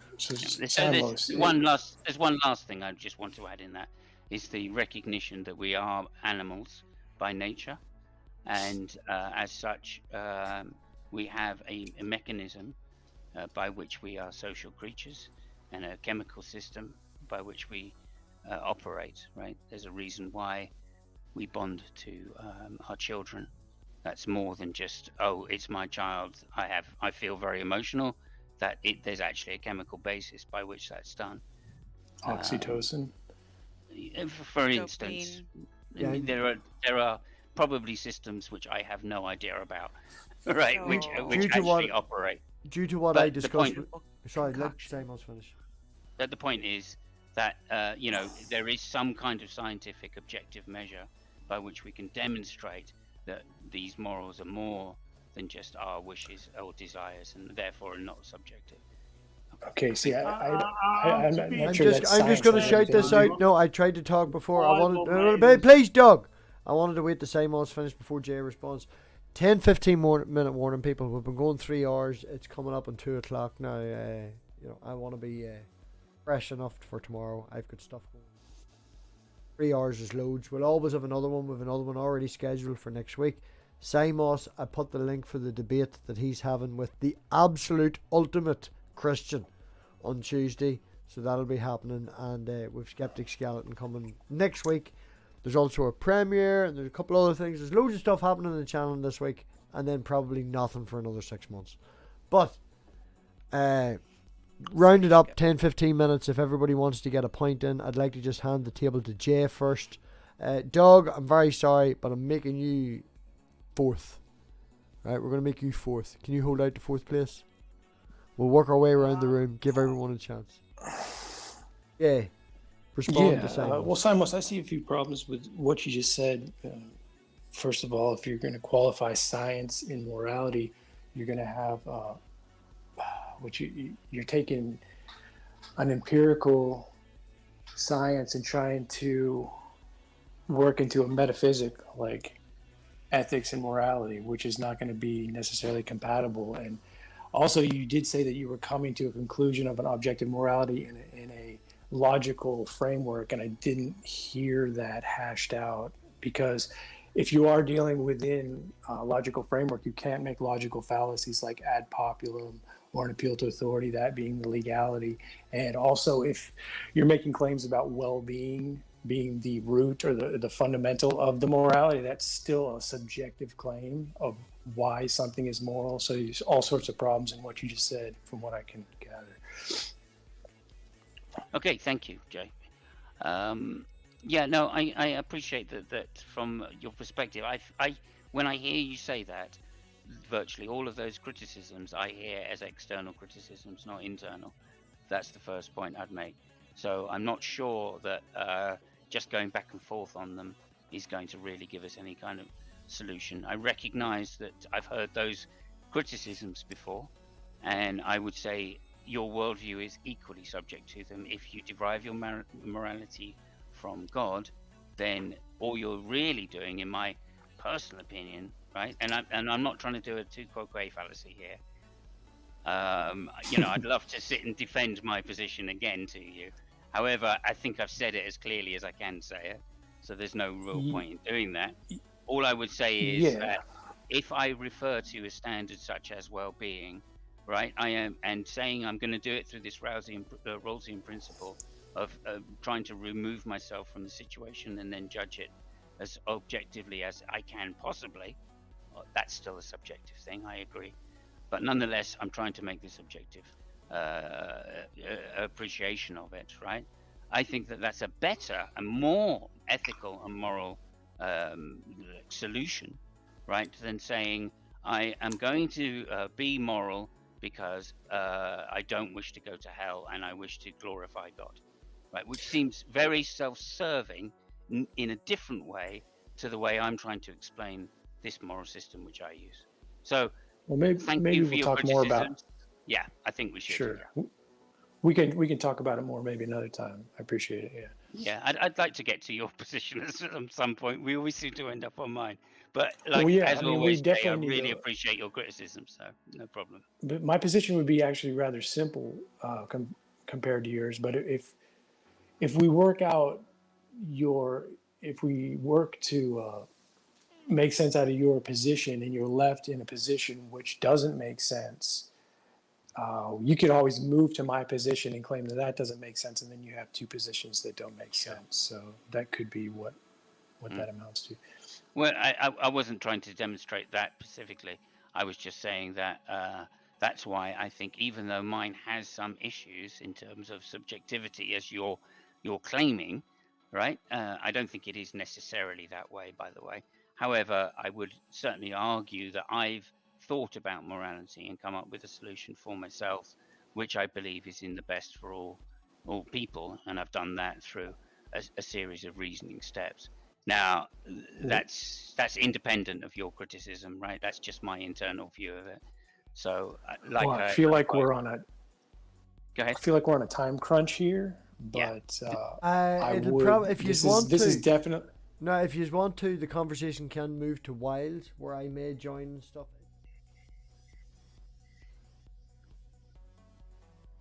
So I think Wild did mention earlier about an after party. Taking over. Okay, after so let me just say a couple of things first, which is thank you very much, Jay. Yeah, I would like to continue this at some point, maybe over at Brojo's. I don't think I'm going to be on because it's 2 o'clock in the morning here. Yeah. So I'm getting past my best. If you can remember my position, please criticize it next time we're together. And I would dearly love to put the two worldviews side by side and at least come to some conclusions as to why I've chosen one which is not necessarily the most coherent or the most solid, but it certainly seems to me the most pragmatic and most utilitarian. Yeah, we'll talk again. I think you talk very respectfully, and I appreciate that. No problem. Yeah, you too as well. Thank you. Right, well, Richard raised his hand, so we will go to Richard to see what he wants, do a shill, we'll work around the room, and as I said, dog, you have to wait till your 4th play. Richard, floor is yours. So, I think there's good reason that Yahweh appears only after Adam, that Adam is a necessity of Yahweh, and that what Adam had to figure out, being the first of his kind, is what we would like to think is the objective aspects of Yahweh. But I think that's based in what the animal actually is. So I think there is the possibility of biology making for an objective morality for humankind, but first biology would have to know what the human animal is. Full stop. Okay, Knock. All right. Yeah, cool. So I got a few things to say. For one, I have to say that I find that the course of the last, I don't know, half an hour or so to be fascinating. It's something that I've seen probably a billion times since I started doing YouTube, and it's fucking infuriating. So, to answer Minno's question, I would say that no, they don't hate the sin. Of course, they hate the sinner. It's just another way that bigots can justify being bigots in the modern day, right? Like it's not. Most people just aren't going to come out and say, "Hey, I'm a bigot." They're going to use these catchphrases like, the rebel flag is about Southern heritage, and no, I'm not a racist. It's the same exact thing. But what I find fascinating is that every time somebody actually pushes back on the Christian for that, they try to deflect it to other conversations, and it'll go into like a conversation on nature, or to go into a philosophical conversation on what is objective morality. Well, here is my opinion on all of it. Your objective morality, Jamie, is very freaking subjective, because and it actually goes to prove to me that God does not exist. Earlier in this stream we were talking about proof that God exists. Your objective morality proves to me your God doesn't exist, because your objective morality just isn't very objective. It's not consistent in all of the so-called Christians. It's not consistent in theism. It's not consistent at all. It's subjective to the person that is holding that morality, each and every individual Christian that there is. So I find it fascinating that Christians try to deflect into a quote unquote intellectual conversation just because they're not comfortable enough to say, yeah, I don't like gay people. That's what I have to say. Thank you. Or left-handed people.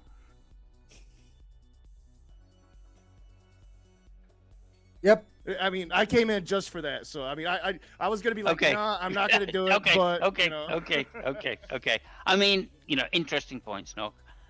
If we had time to continue the conversation, I'd like to press JG on some of those points as well. I think I was doing it in a slightly different way, and you're right. I'm not too worried as to whether he thinks personally about. I'm glad that you was here for the philosophical shit, Simos. No worries. I really enjoy speaking to JG. I've got a lot of time, and Richard as well. Okay, anyway, I'll shut up again. Sorry. Peace and respect, Naka. Haven't seen you in a while. It's good to see you, brother. Okay. Hey, Richard. Yeah, good to see you too, man. Savage, would you like to do? I don't know. Jesus, I'm afraid. Do you want to go? I mean, like, you said shill earlier, but I feel weird shilling after that. Like, I know. I'm afraid. But go try. Yeah. So go over to my channel if you want to see my latest video about talking about how I got an abortion, why I got an abortion, and why abortion rights are so important. I appreciate Mountie earlier bringing up the boycott the 4th. Abortion rights are human rights, and if you don't understand that, maybe go check out my video. Also, if you do understand that, maybe go check out my video and like bump it up a little bit in the algorithm, share it out. I am somebody who's been like pretty outspoken about my abortion story, and I am okay with people sharing that out and talking about it. So sorry to weirdly show up in this sausage fest with my uterus to talk about uterus issues, but it is something that affects men as well. Nock might have been the 4th of July. I'm just all I'm gonna say is so important, and it's people's lives are at stake, and that's how I'll leave that. And Jay, thank you. It's a pleasure to see you again, Savage. I've missed you a lot. Yep. You too. Yeah, Wildheart. Your sense of humor is beautiful. Wildheart. Thank you very much, MathPig, and after show. Have you created one yet, or do I have to do that for you? No, I've created it. It's in the private chat. But thank you very much, I can't, MathPig. man. I can't do anything in the private chat because there's more than 6 people here. So can you please post it in the live chat for everyone? If I've got mods on your channel, then I give you mods. You went last time like a wee child, like I'll do it. I thought give me we my were Smurf staying here. suit. We gotta jump. Pardon? We gotta bounce over. We're staying here or bouncing over? No, I think actually Midnight Sparkle just showed up. Yeah, I know, but we're leaving now anyway. Doug, 4th place goes to you. Would you like to chill and do your thing? Oh, I've got nothing to promote, mate. But all I can say is thank you, man. Yeah, I love you. I'm sorry for being ignorant to you. I try to be as ignorant to everybody. I am a general rude to all people. Robbie, you're a twat to everyone. Yeah. That's what makes you cool. You're a basic fucker to everyone. But you're honest and you're well, you're equal to everyone that's on your channel. MathPig, I've not got mods. I can't.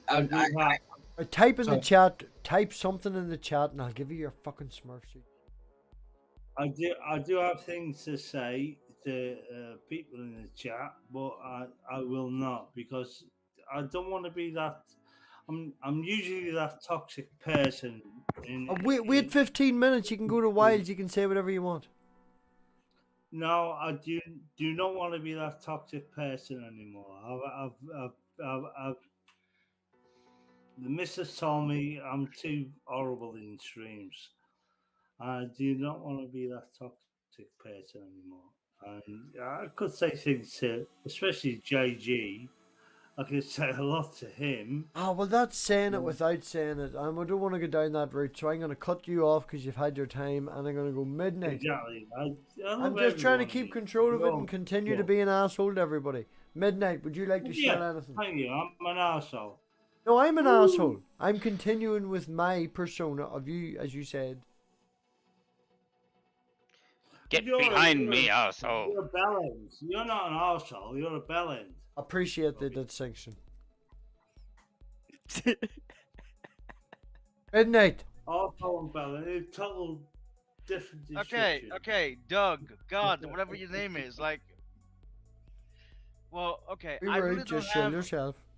Yeah, shut up, Wilder. You got weird. Ah, no, don't you be fucking rude either. I just shot him down and then you fucking slip in. Midnight, I'm gonna just chill yourself. Go on. To be fair, I've got no hair. Oh, right, it's got to that point.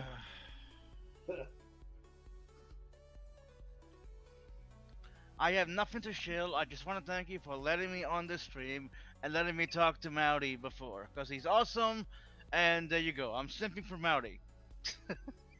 Oh, well, Right, then everybody seeing subscribe. as I have the bar up, then Midnight gets this treatment. Where's the fucking thing? Everybody subscribe to the cult of Maute. And Yeah. remember, feed the world. Do they know it's Chris Maute time? Why would you want to kick me? I'm Word. lovable. Cheeky bastard. Yes. He's adorable. He's adorable. Yeah. I don't know. How long can you hug a snowball before it melts? I don't know. How long can you hug Olaf? Wait, it's the same Depends how question. big your balls Moving are. on, moving on, moving on, moving on. Jay, have you anything to share? Do you stream, Jay? No, I've just been joining in. Do you have free time? And I'm not going to get into your personal business or your job or your family life. I see you on streams, so I'm going to assume that you have periods where you can sit for 2 or 3 hours and have a conversation. I think if you streamed yourself... Shut up, Wildheart! Shut the fuck up! 420 has started streaming. There's a few people that has joined from different perspectives. Started streaming or whatever. If you need any help with that, if your computer's capable, I think that considering your perspective, Simos will back me up on this. Good conversationist. I think you're genuine. I'd join a stream if you went live. Oh, thanks. I actually was trying to do it from the iPad, and I tried with a Gmail address and a Proton mail, and neither of them worked. So I have to keep trying if I'm going to pursue that. And I do have an all-in-one computer it may work on, so I could use your help possibly. Yeah, anytime, man. I'll create you a fucking dead sock that you can just join to and attach it to your YouTube account if you're afraid. Whatever you need, man. Just let me know and we'll get you sorted. There's a wee script and all where you can control the debate and mute everyone. Yeah, I might take you up on that. I appreciate it. Sunday, after probably about 6 o'clock, man, I'll be free. Probably 12 Eastern. That's not 12 Eastern. 5, hold on, 5 is 5 UK, not 12 Eastern. 5 UK, 12 5 Eastern. UK? 5 Okay, that UK, might- 12 Eastern.